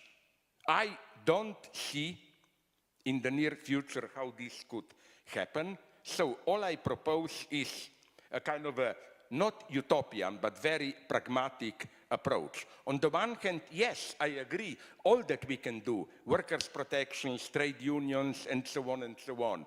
On the other hand, for example, on the other hand, sorry, it's my eternal example, what Obama did in the United States, even for him, I have a certain sympathy. Okay, we have it, but they didn't have it, and now it's cancelled. Healthcare reform, this was a revolutionary idea for the United States, and so on. So what we should do is choose well these particular points, which may appear relatively modest, like what is revolutionary about universal healthcare? But nonetheless, in the United States, this was almost a shock, and so on and so on. In Europe, I would say, but obviously I'm too utopian, some kind of, why can't European modest labor parties, trade unions get together? I know the attack will automatically be this diminishes our competitivity, but I think it's bluff, it's not necessary. Some minimal workers' protection in Europe, and this is my argument against Brexit.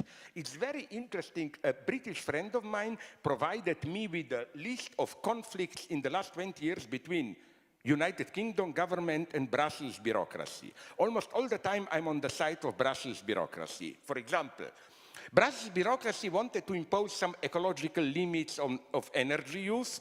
Tony Blair opposed it, it diminished our competitivity. Then again, Brussels bureaucracy wanted to impose some minimal workers' rights, a minimum of holidays per year and a maximum of working hours per week. United Kingdom government opposed it, this diminishes our competitivity, and so on and so on. I think that we should shamelessly engage in all these particular struggles, but at the same time just getting ready. Getting ready in what sense? I am a pessimist, if you ask me. I think there will be ecological and other catastrophes. Don't be afraid that they will not come. They will come. And for that point, we should be ready. But at the same time, I agree with you. Definitely we should not just, as many pseudo-radical leftists claim, just sit back and wait for the big revolution to come. No, if you just wait, it will never come. But we should be getting ready, because really, I'm too much of a pessimist in the sense that some of my friends, liberals, are telling me, but listen, nonetheless, with all our crises, liberal capitalism, at least in Western Europe, it still works. Why don't we just resign to it? No? I claim no. It may appear to work, but it's approaching its end. You can see it. Ecology, it's clear that we will need larger than state organizations and so on to cope with the problem. My God, financing. It's clear where system is dying. Look, even me, who am in economy more or less an idiot, I got the basic point of how, again and again, this is a tragedy of European Union. They are throwing it hundreds of billions of dollars into revitalizing economy. But what happens is that these hundreds of billions get lost and enter privatized in this place with fictitious capital, and the more they are throwing these imaginary sums of money, of real money, economy remains stagnant. So we have a problem here. We have a problem with intellectual property. It simply resists private property. It will not be able to contain it. I'm saying this because after this talk, I know what I will download from Pirate Bay this evening. It will be the 7th installment of Handmaid's Tale, so that you know, if you want to hear it. Or refugees and so on. We need more organization there. I mean, I sincerely believe that this idea that we live in relatively normal times, it's totally wrong. Things are changing. The main result of Trump's stupidity is already here. It is that it was a beautiful paradox. You remember 2 weeks ago, China imposed itself, offered itself as the new agent of globalization. They got it correctly that America is now too protectionist. So again, we are not even aware how fast things are changing. And up to a point, we can just passively follow it. In the long term, if we do nothing, where will we arrive? Hollywood knows it in its dystopia, something like Hunger Games and so on, a new class society. Perhaps one final question? But it should be a lady so that we can falsely claim that it was not only men. It's a lady question? No, it's not, but thank you, I suppose. Are you at least transgender? No. No, You know you are. I'm very sorry. This is going to be horrible for diversity. Big fan of both people on the stage. My favorite work, Žižekian work, is The Pervert's Guide to Cinema, which at this point is over 10 years old. You've mentioned The Handmaid's Tale. You just mentioned Hollywood and its futuristic knowledge. Is there any movie or film you've come across in the decade past which you think is worth mentioning or perhaps demonstrates what we've discussed this evening? I will disappoint you here. First, let me confess something. I'm very self-critical here. Whenever I deal with films, I try to be honest. I think that 80% at least of it is just exploiting simply narratives to make some ideological or even philosophical point. Very rarely do I really, by really I mean in a formal way, analyze a film. Because the true message of the film for me is always in a form. That's why the only way, where was I serious in my analysis? Hitchcock, Kieślowski, maybe a little bit David Lynch, Lost Highway, and maybe a little bit Tarkovsky. All other stuff is just using films. But if you ask me, where am I now? I can just give you 2 indications. First, although this is a fashionable thing today, but I tend to agree with it, that it's as if, to put in idealist Hegelian terms, the world spirit is moving from films to TV series. And I think quite interesting things, maybe more than in cinema, are happening there. I'm even ready to go so far as to say even in video games. Are you aware how important they are? Do you know that already some 3 years ago, I think, more money is turned around in video games than in entire cinema and TV industry? And it would be extremely interesting, I don't have time now, to analyze the, how should I call it, the new type of subjectivity. I call it this obscene, pre-Oedipal, undead subjectivity that is the subjectivity of a gamer, of a game player. By this pre-Oedipal perverted subjectivity, I mean the first model for me is here. You remember what's the magic of Tom and Jerry cartoons? Constant catastrophes. The mouse is cut and sliced into pieces, run over by a rollover. In the next scene, you cannot die. Always you return. And as Lacan pointed out in Kant avec Sade, exactly the same feature you find in Sadean fantasy. Juliet is tortured again and again, always survives. And it's something the same in video games. I know, I'm watching my son playing them.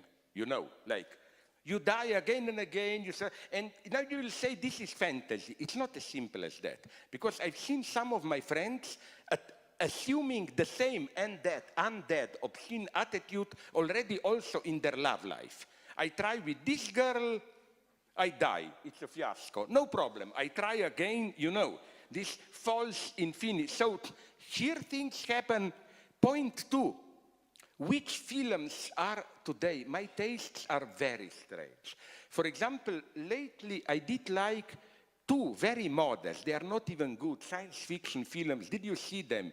The Arrival and The Discovery, which are very intelligent in their manipulation of this circular sense of time and so on and so on. No, my tastes are much more modest here. I'm just sad in the sense of this politically correct obsession of Hollywood, for example. I'm all for gay rights, black rights, but sorry to tell you something for which people started to shout at me when I was recently in New York. Moonlight, you saw it, the Oscar winner. It's good, I sympathize with it, don't tell me that it's a great film. And the problem is that almost in academic circles in the United States, you are not allowed to say it. The moment you say it, homophobic, racist, and so on and so on. So I had a luck that two black friends were with me who thought that this movie is a total shit, and then they immediately agreed with me. You know what I mean? Like, cinema, here I agree with you if you told me before that you are a formalist, you know. Like, look at Hitchcock. Maybe he's overestimated, but Hitchcock's art is not in the story, it's in how the camera moves, in the Hitchcock volume that I edited. I tried to develop an entire implicit theology from how the second murder in Psycho, the murder on the stairs of Detective Arbogast, is shot and so on. That's for me the magic of cinema. Cinematic art begins when you have a certain story and official ideology, but the texture of the film counteracts it, renders, literally renders, like embodies, not explicitly articulates another ideology. So I'm not a pessimist here. I also think a good thing about TV series is that they are a worldwide phenomenon. It's not just Hollywood. You have the Latin America telenovelas example, you have Korea, Far East series, and so on and so on. In this sense, I even like cultural globalization. It's on the contrary, a great blow to the simple hegemony of the United States. Did you notice, for example, in detective novels that I like, the result of cultural globalization is now that it's no longer American, British, and maybe French detective novels. You have now Italians, Germans, Chinese, whatever. Not to mention, my God, you. No, you Belgians are not. You are not yet at the level of Sweden, Norway, and Denmark, you know, of detective novels. I think that there are definitely, that paradoxically, globalization means that also smaller nations get their chance. Sorry, I was... Okay. Perhaps we can come to another kind of perhaps philosophical discussion, because that's the reason why I think they asked me to discuss with you, because of the fact that... you're trying to put the blame on others, you know. No, you wanted it, and I agree with you. Because I've been dealing with German idealism, with the father of it, Kant, most of the time, the students know that, and because I've been doing a little bit of psychoanalysis, I told you that. And I must say that what I did in psychoanalysis had an effect on what is for me philosophy. It had really a subversive effect, my own analysis, my practice as an analyst, and it fundamentally changed my position in relation to what it is to know, what is the drive to know. And I'm in a little bit of a turmoil today, in the sense that it's a bit of an open question for me of what can be philosophy after the subversion of psychoanalysis. That's not immediately clear to me. So I want to address questions in this sense: place of the philosopher after the subversion, and place of the psychoanalyst in the kind of emancipatory dynamics we know. But let me begin with the question of form, because I found it nice what you said tonight, namely that the dimension of critique. I think indeed that one of the important things you did is to show that there's a kind of thread from Kant, German idealism, to psychoanalysis. Few people see that, and it's a quite a logical thread. And it has to do, I think, with the dimension of criticism, with the dimension also of universality. Now, let's come to the question of universality and of form. Because what happened with modernity, modern sciences, is, let's say, a focus on form, a focus on legalization and on formalization, mathematization. And you know the work of Badiou. Lacan also is stressing enormously the role of formalization. And he, for instance, Lacan takes up what Plato says in the Menon where Plato promises to deal with the issue of value. And people are annoyed because actually he's dealing with what he calls the idea of the idea, and then he talks about numbers. So in order to address the question of value, of what is an ethical position, let's say, we need formalization. And so that's one thing I don't see you do immediately, to focus like Badiou does on, or like Lacan does, on formalization. So that's perhaps a small question of why is that not your focus, and in what sense it can be related to writing. Because if we address the question of universality, the dream of modern sciences was to write the book of nature in mathematical terms, in universal terms. The formalist approach of the modern sciences was purely formalist. So do we need a new mathematical writing? That is actually what Lacan is proposing, perhaps other forms of writing. So that's the first issue of, in relation to form. The second issue is more in relation to the Universal Declaration of Human Rights. I found in one of your interviews, you came back to it tonight. You said that you find that that principle has now potentially a subversive role to play. And you repeated it this evening. It sounds as if now it has a special subversive role to play, and it's not immediately clear to me what the formal aspect of it is. It makes me think of what Kant says, well, that we are humans. What we are, that's another question. So the distinction between that and what? You can go on, but are you aware of this weird jump to aliens that Kant makes when he claims that his categorical imperative is not limited to humans, but to every intelligent life it will be, if it will be found on another planet? Yeah. That's wonderful that I find in Kant, true. I mean. Yeah. Sorry, please go on. Sorry. No, that's... But my question was that, what can you say? My God, yes. Let's go back to the public, because you ask such difficult questions. I mean, it's for another talk. Let me go like this. You know that I always find first Kant, not Lacan, not ambiguous here, but much more delicate on the one hand, and that's the greatness of Lacan. He totally rejects this traditional idea of putting the Freudian unconscious along the line of Schopenhauer, Lebenswelt, all those irrationalists, and so on and so on. It has nothing to do with this. As Lacan puts it emphatically, the Freudian subject, the subject of the unconscious, is the Cartesian cogito. It's a very clear statement. And here I think Lacan is radically opposed to all those immersion in Lebenswelt, light world, all those simple oppositions.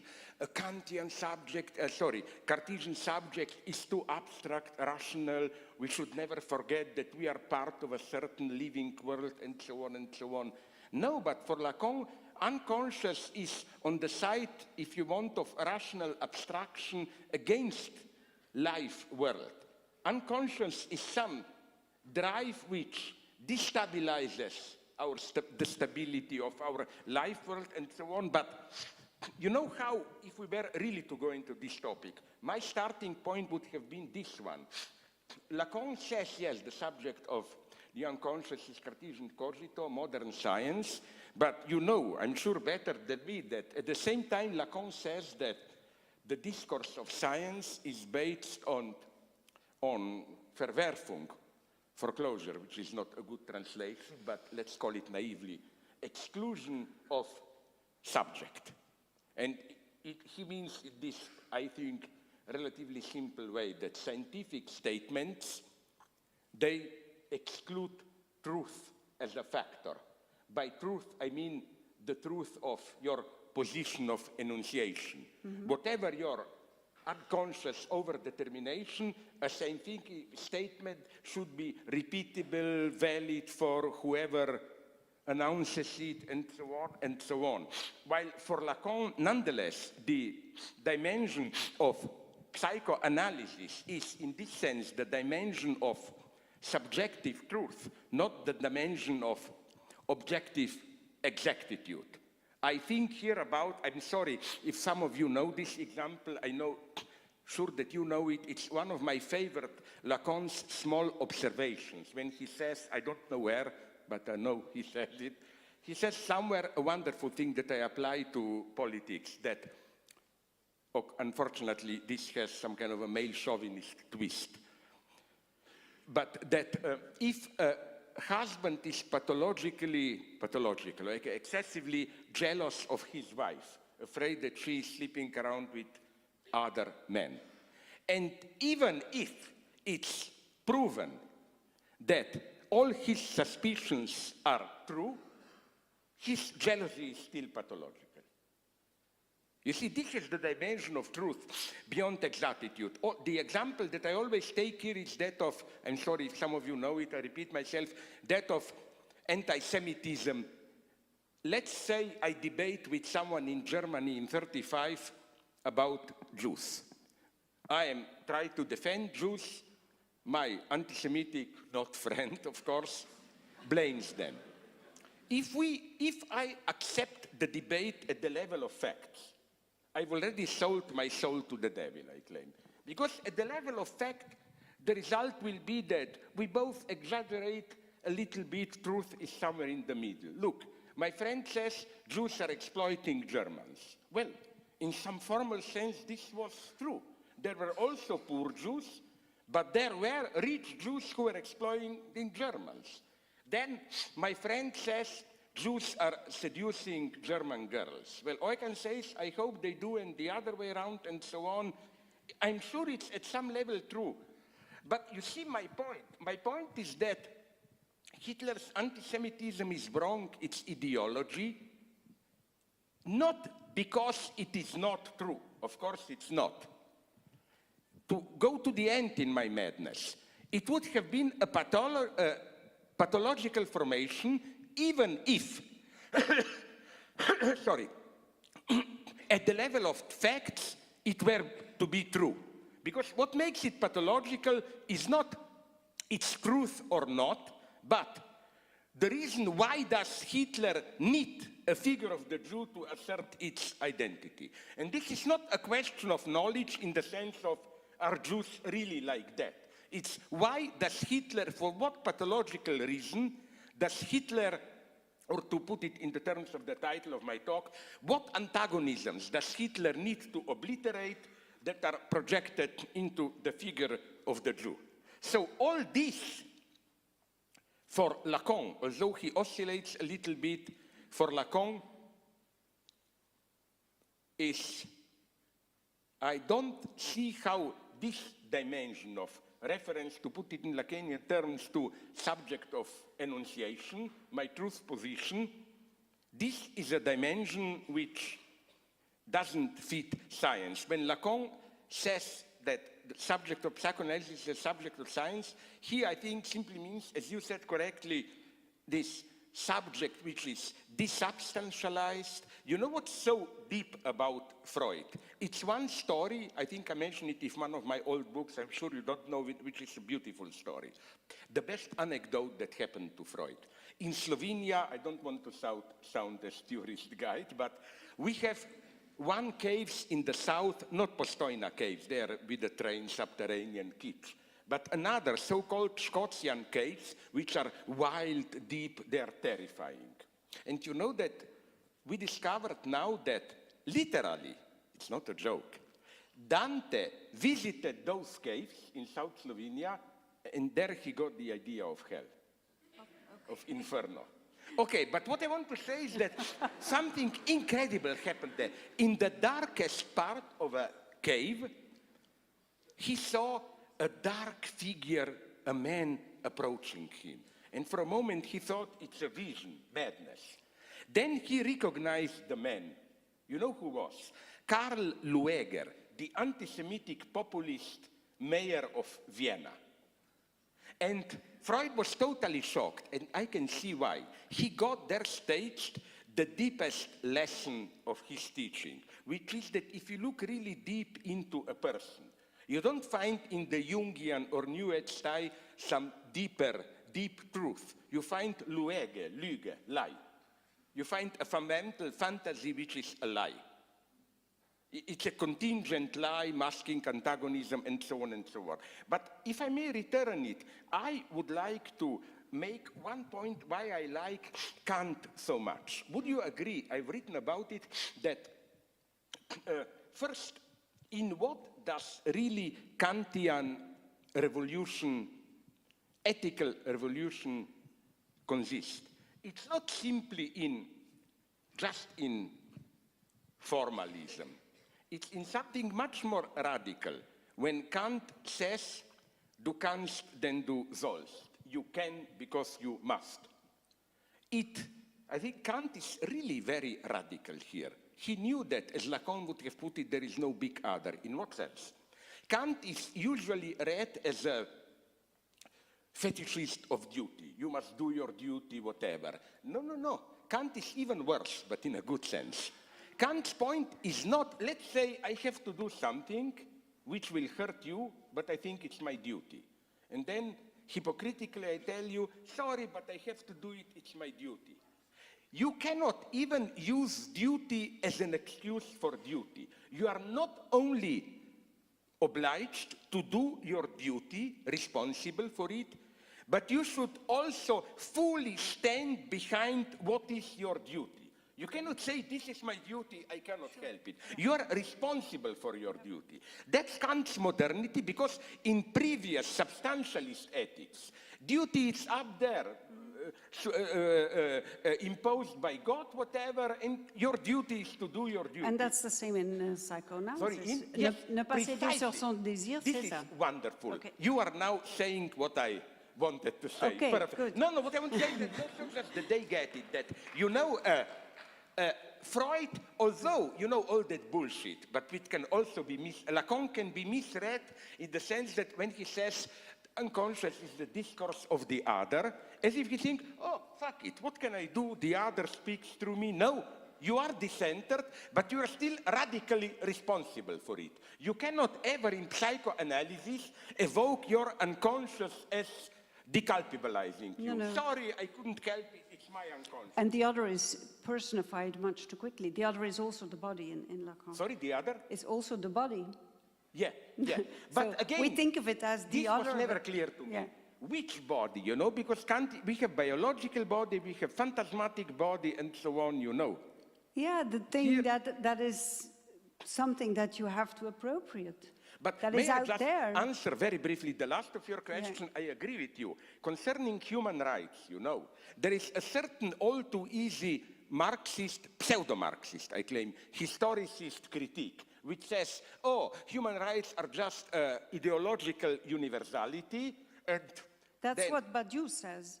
What? And that's Badiou's viewpoint Alain Badiou? I have And minor yeah. misunderstanding Okay. with him here.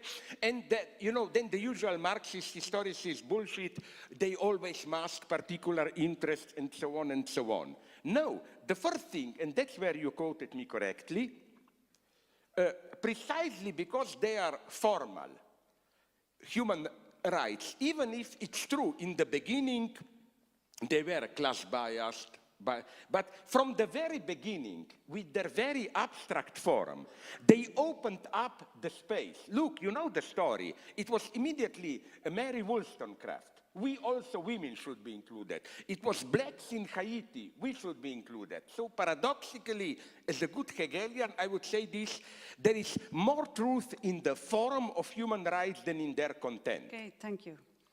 Good. You are my Rosa Luxemburg. I agree with you. Another question. Please. I'm quite into logique du fantasme these days. Lacan's 14th. I envy you. I would like to. Yeah, this is the greatest. it's one of two, three formative. greatest Lacan. Yes, yes. If you want to know something about the sexual act, you should read it. It really is, and about the difference, male, female, because lots of things are being said these days about it. We will perhaps come back to it.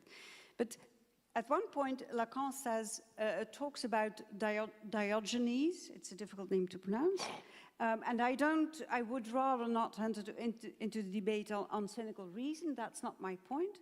But what he's saying is that, you know, Diogenes, the philosopher with the barrel who masturbates in public, and asks Alexander the Great yeah, to move away because he the is sun, shadow, yeah. shadow that he doesn't see the sun. Yeah. So Lacan says Diogenes is an example of the fact that sexual pleasure is, the sexual act is purely related to pleasure. And Lacan is arguing that that's not what the sexual act is about. The satisfaction it brings is not pleasure, that's not the purpose of it for human beings, for speaking beings. Yeah.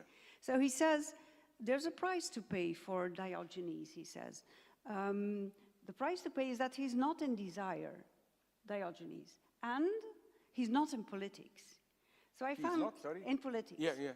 So that connection between desire and politics is interesting, brings me to a phrase of a friend, a psychoanalyst who died a couple of years ago, but who always said to me, la pointe fine du discours est politique.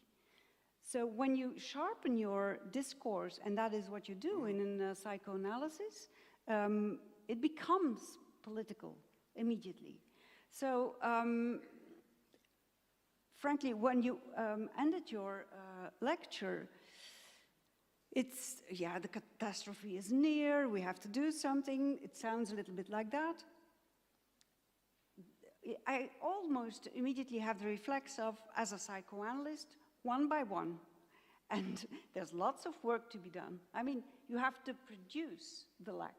And the lack is not something you observe, you don't observe it, you produce it. And it's the dynamics of producing it that brings you somewhere as to your position in the world, which has to be a desiring position and is immediately a political position. In that seminar, Lacan also says that l'inconscient, c'est politique. C'est politique. He doesn't say la politique, c'est inconscient. L'inconscient, c'est politique. And I think he means the same thing, that when you let it speak, it's immediately in it. The other is included, of course, in the structure of language, that is the unconscious. So. Oh, this is, again, another complex question. I would put it like this. First, yes, you are absolutely right. L'inconscient et politique, it's not the same as politics is unconscious. Politics unconscious, it's pure Jungian bullshit, no? It means political games are really grounded in some deep unconscious archetypes and so on and so on. While, as you indicated, unconscious is political, means that unconscious is not some kind of archetype truth in me, but is something precisely, it's almost, I'm tempted to say, to quote here X-Files, you know, at the beginning, the truth is out there. It's out there in social interaction, it's embodied there. And that's, in what sense, then, it is political? The only way I can read it is, although I had great problems with him, in the sense of Laclau, discursive struggle, and so on, that political means for me at its most fundamental dimension, not in the sense that usually we speak of psychoanalytic politics in the sense of for which party are we. Although we find here some sad examples like Jacqueline Miller in one before last election being against pro-Sarkozy and so on. Strange things are going on. But what I'm political in the sense that it's an act of, as you would have put it, producing new master signifiers, negotiable, strategic decision. It's not objective knowledge that you just discover there. And so this would be my first point about unconscious is political. And in this sense, I'm even tempted, I develop this in many of my books, to read, and I like it more and more, the most traditional part of Marxism, Marx's logic of commodity fetishism. What Marx is saying there, he is not saying the usual stupidity. We are, insofar as we participate in the market, we are caught in commodity fetishism. We don't see that commodities are just networks of social relations. No, Marx says something wonderful. Marx says fetishism or ideology generally for Marx is not things are really like that, but they appear to you in a distorted way. No, Marx is saying something much more refined, that one thing is how you experience things at the level of your consciousness. Another thing is how things really are, but there is a third thing. All the illusions that, even if you don't believe in them, you practice them. They are embodied in your practice. For Marx, commodity fetishism is not some, like Marx himself gives this example. A typical bourgeois subject is not some mystic, theological mystic. You're usually utilitarian pragmatic. What is money? Piece of paper gives me blah, blah, blah. But so where is commodity fetishism? It's not deep in you. It's an illusion embedded in how you interact on the market. It's out there. It's a wonderful theory of something can be an illusion which structures your practice, even if you don't believe in this illusion. There are, as my good friend, the Austrian philosopher Robert Faller developed in his wonderful notion of interpassivity, there are beliefs into which nobody believes and they still function as beliefs. Mm-hmm. And this is crucial for me of how ideology today functions. Do you allow me to say a joke which, it's not a joke, it's an anecdote of Niels Bohr. You heard it probably here, I used it 50 times, okay. It's a perfect example, I will use it 51st time. About Niels Bohr, you know the story. He had a house in the Danish countryside, and above the house, farmer's house for weekend trips, was a horseshoe, superstitious item preventing evil spirits to enter. And then a friend visited him there and said, but why do you have that horseshoe above the entrance? Are you crazy? Do you believe in it? And Niels Bohr answered, I'm not crazy, of course, I'm a scientist, I don't believe in it. Then a friend asked him, but why do you have it there, this superstitious item preventing allegedly evil spirits? And Niels Bohr gave a perfect answer. He said, I don't believe it, but I have it there because I was told that it works even if you don't believe in it. That's our ideology today. You don't have to believe in it, but you, in your materiality, you practice a belief. Here I see a perfect link between Marx, but just to conclude, sorry, that human rights point, no? It's also, you know, Marx is not just a historicist who says everything is historical, relative. His greatest point about capitalism is that it's more universal than we think. World market is for Marx a practice of universality. Marx is not this primitive historicist who says, you know. So I will not go into it. We developed this, and also my good friend, the other Slovene Lacanian, Alenka Zupancic, He is the greatest of our Stalinist Slovene troika, mi mladen dolaren talenka Zupančić. She published in French, in English, in German, a book, Illusion of the Real, Kant avec Lacan, where, yes, she goes in detail into this, in what sense, as Lacan puts it very clearly, that if you, to this you were, I think, alluding, that if you look at the starting point in European history of ideas, out of which Freudian psychoanalysis grew, it was not some kind of Nick Hartmann or whoever, Lebensphilosophie, it was Kant's critique of practical reason. And she develops this in a wonderful way. Sorry, I talked too much. I think we're near the end. I wanted to ask The you... last blow. You know what I deserve now? You know, in No, Hollywood I'm going to ask you a question about love. I told you. Love, oh my God. Yeah, yes. But I just want to make two small remarks. Please. First, I wanted to ask you a question about euthanasia. I will not do that because... I agree with you, we talked in the car. Yes. I am against euthanasia in the cases where causality, the reason for despair, is clearly, purely psychic. Or Yeah, however but we say. the words you used in relation to Sloterdijk, in my opinion, are applicable. What is at work here now in Belgium, in the case of mental suffering alone, is cynical resignation and an ideology of good death. And that's really That I very, agree. very I'm totally problematic. opposed. I agree that. And then yeah. the second thing we will not discuss it is the gender issue.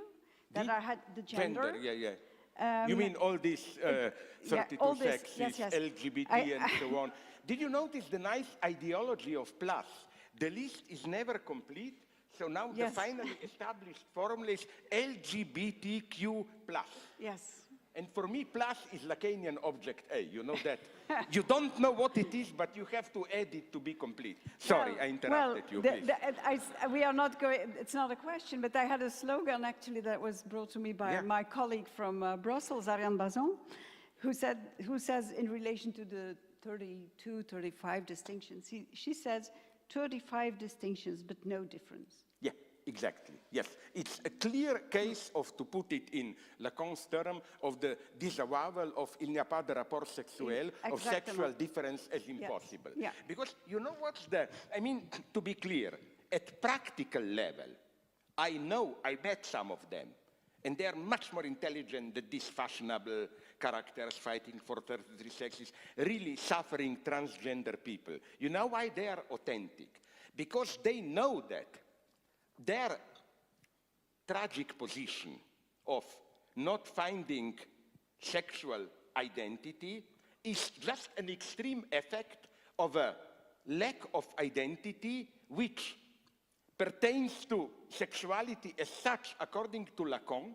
This is what Lacan means by il n'y a pas de rapport sexuel, and that's one of my problems with this categorization, that you have now 32 identities, man, human, butch, bigender, trigender, transgender, whatever, and it is as if we add enough categories, then, oh, I'm that. I will be happy to find my identity. That doesn't work. And it goes with it the idea that by naming it, and it installs a kind of political correctness that is terrorist, I think. No, I tend to agree, because that's why I don't think, as some benevolent critics of political correctness claim, that political correctness goes too far, it's too... No, it doesn't go too far, it's simply wrong.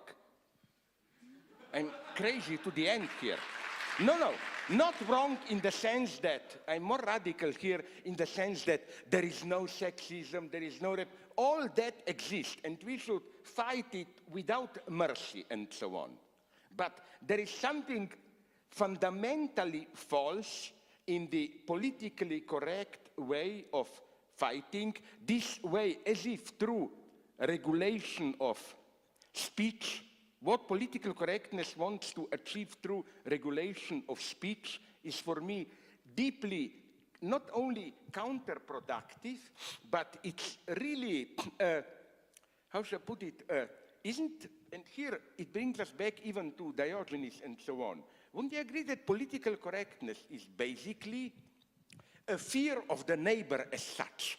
neighbor as the real neighbor, sex being, and so on. Because that's why I always found suspicious the term harassment.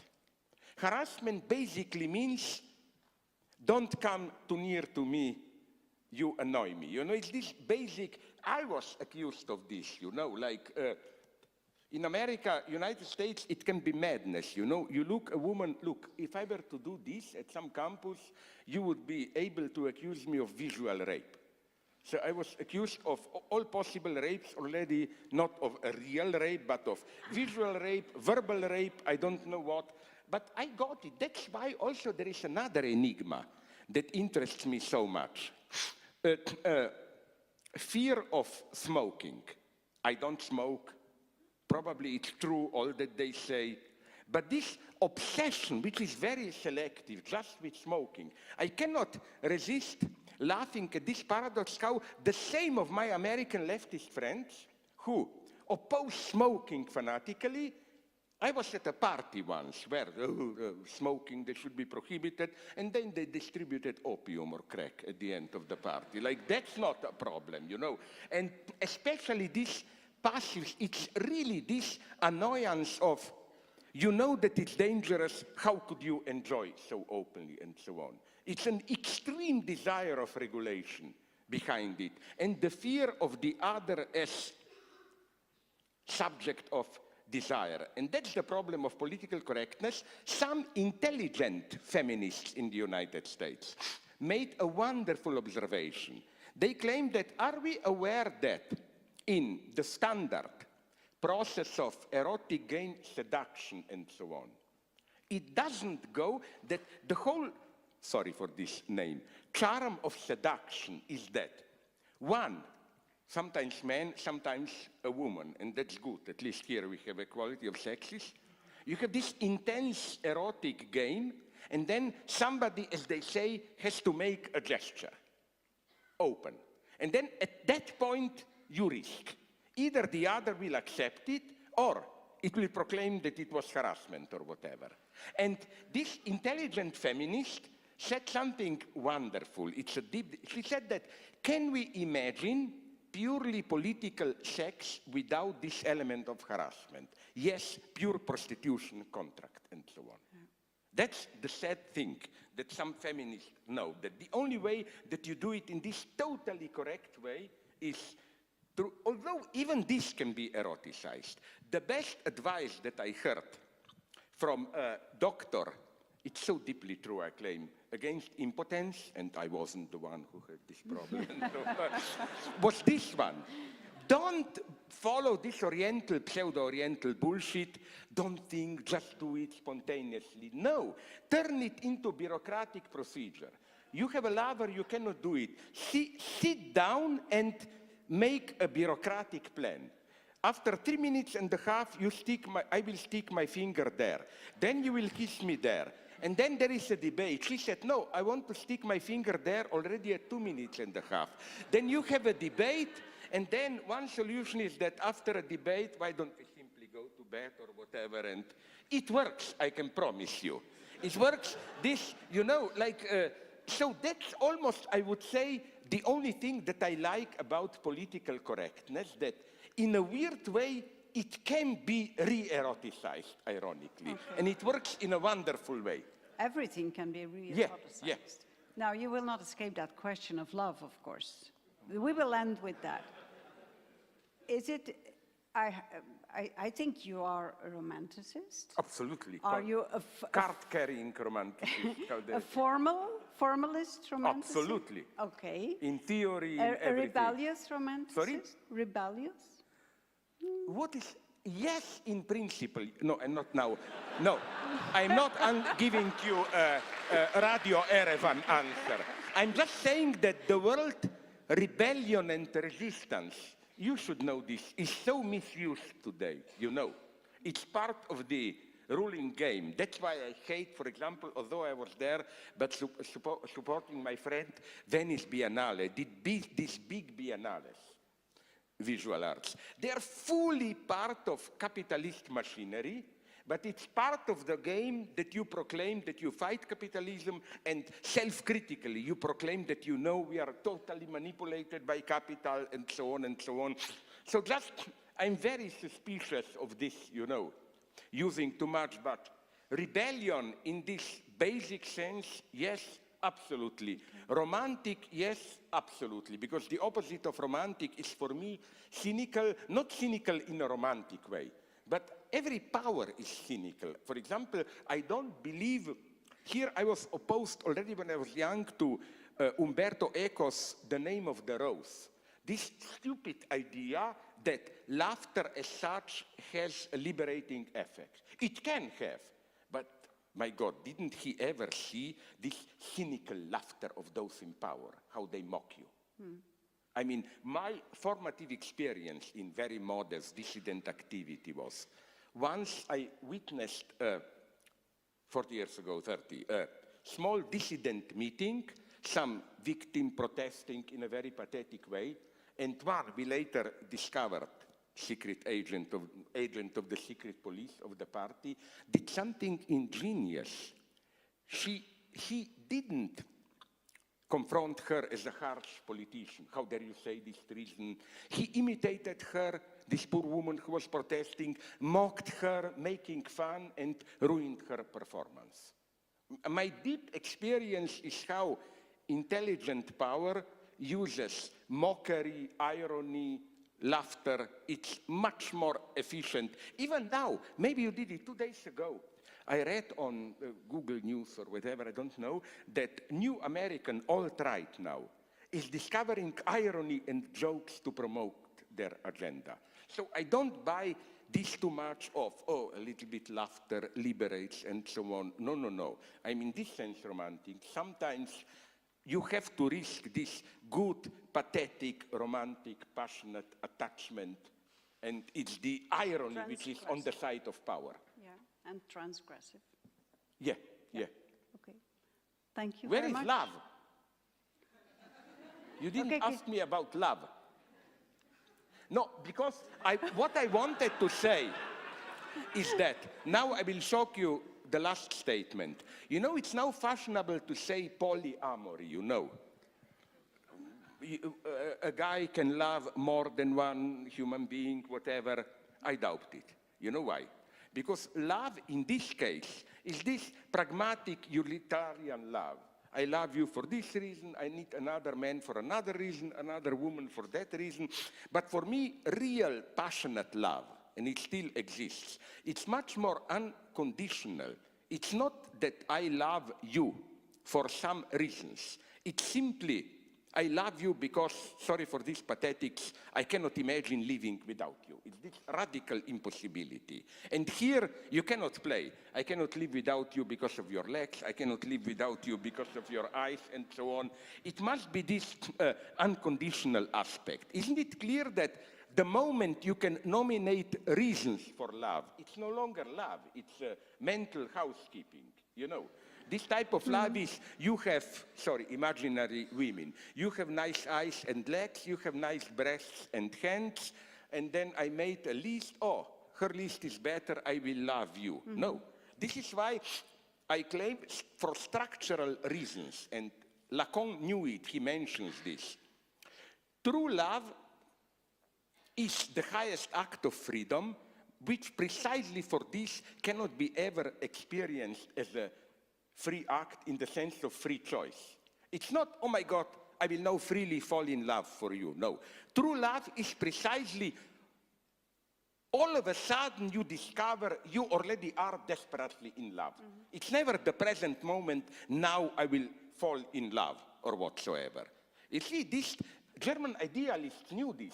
Kant, in his, my favorite Kant is the late one, religion within the, he describes there this structure. He has a wonderful speculative formulation of how this eternal, transcendental free acts which you always experience as necessary, you know. True freedom is not, I go to a patisserie and choose chocolate or strawberry cake. True freedom is, let me give you a pathetic example. sorry for the pathetic, my country is occupied, I decide to fight the aggressor.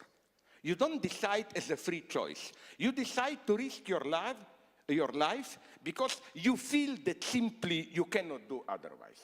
That you couldn't look yourself into the mirror, you will be total. You know, this is my much more refined point of which Kant was aware. True freedom is to assume what you experience as your fate, in the sense of you cannot do it otherwise. But you are still responsible, it's still your free act. And just one sentence to end, because it's late, and if you still want to sign your books, love is unconditional, but not unlimited. Absolutely and correct, that's yes. the exercise, I think, of a psychoanalysis. Yeah. It is ne pas céder sur son désir and castration. Absolutely.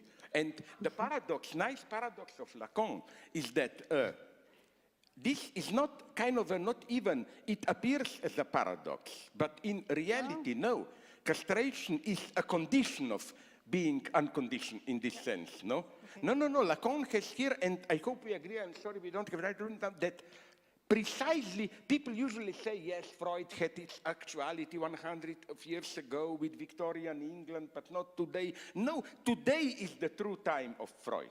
Because Freud's paradox from the beginning was not, you want to do some sex acts, but because of eternalized paternal authority, you cannot. No, Freud's paradox was from the beginning the paradox of superego, like, precisely when you allow desire without constraints, it self-sabotages itself.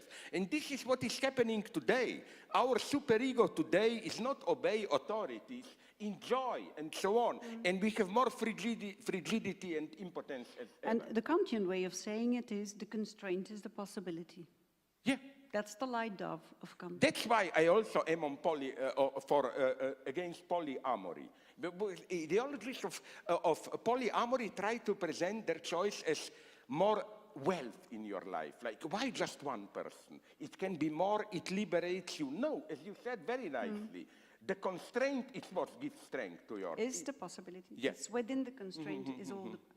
Mr. Thanks Žižek, very much. thank you I'm very so much. sad that we cannot go on to this, like in Chinese cultural revolution. They have these tortures, they shouted at you for 2 days. I would like to have a debate like you in this terms. Thank you very much.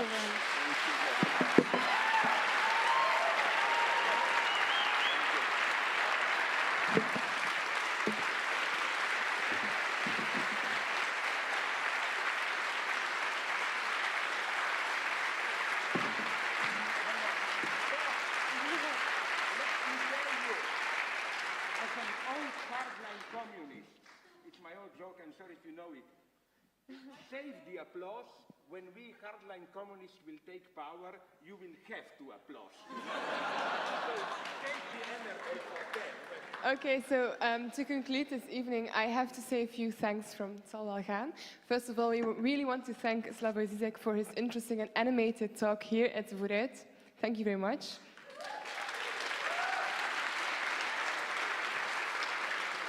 We also have to thank Dr. Jan de Vos voor de inleiding op deze avond. Dank u wel daarvoor. En ook voor het mogelijk maken eigenlijk van deze avond dat deze grote meneer naar Gent mocht komen. We bedanken ook Gertrudis van de Vijver. Now you speak language that I don't understand, no? And I hope you said something, thank you for tolerating this boring idiot, me or whatever, because you know that I cannot understand you, no? Well, yeah. Sorry.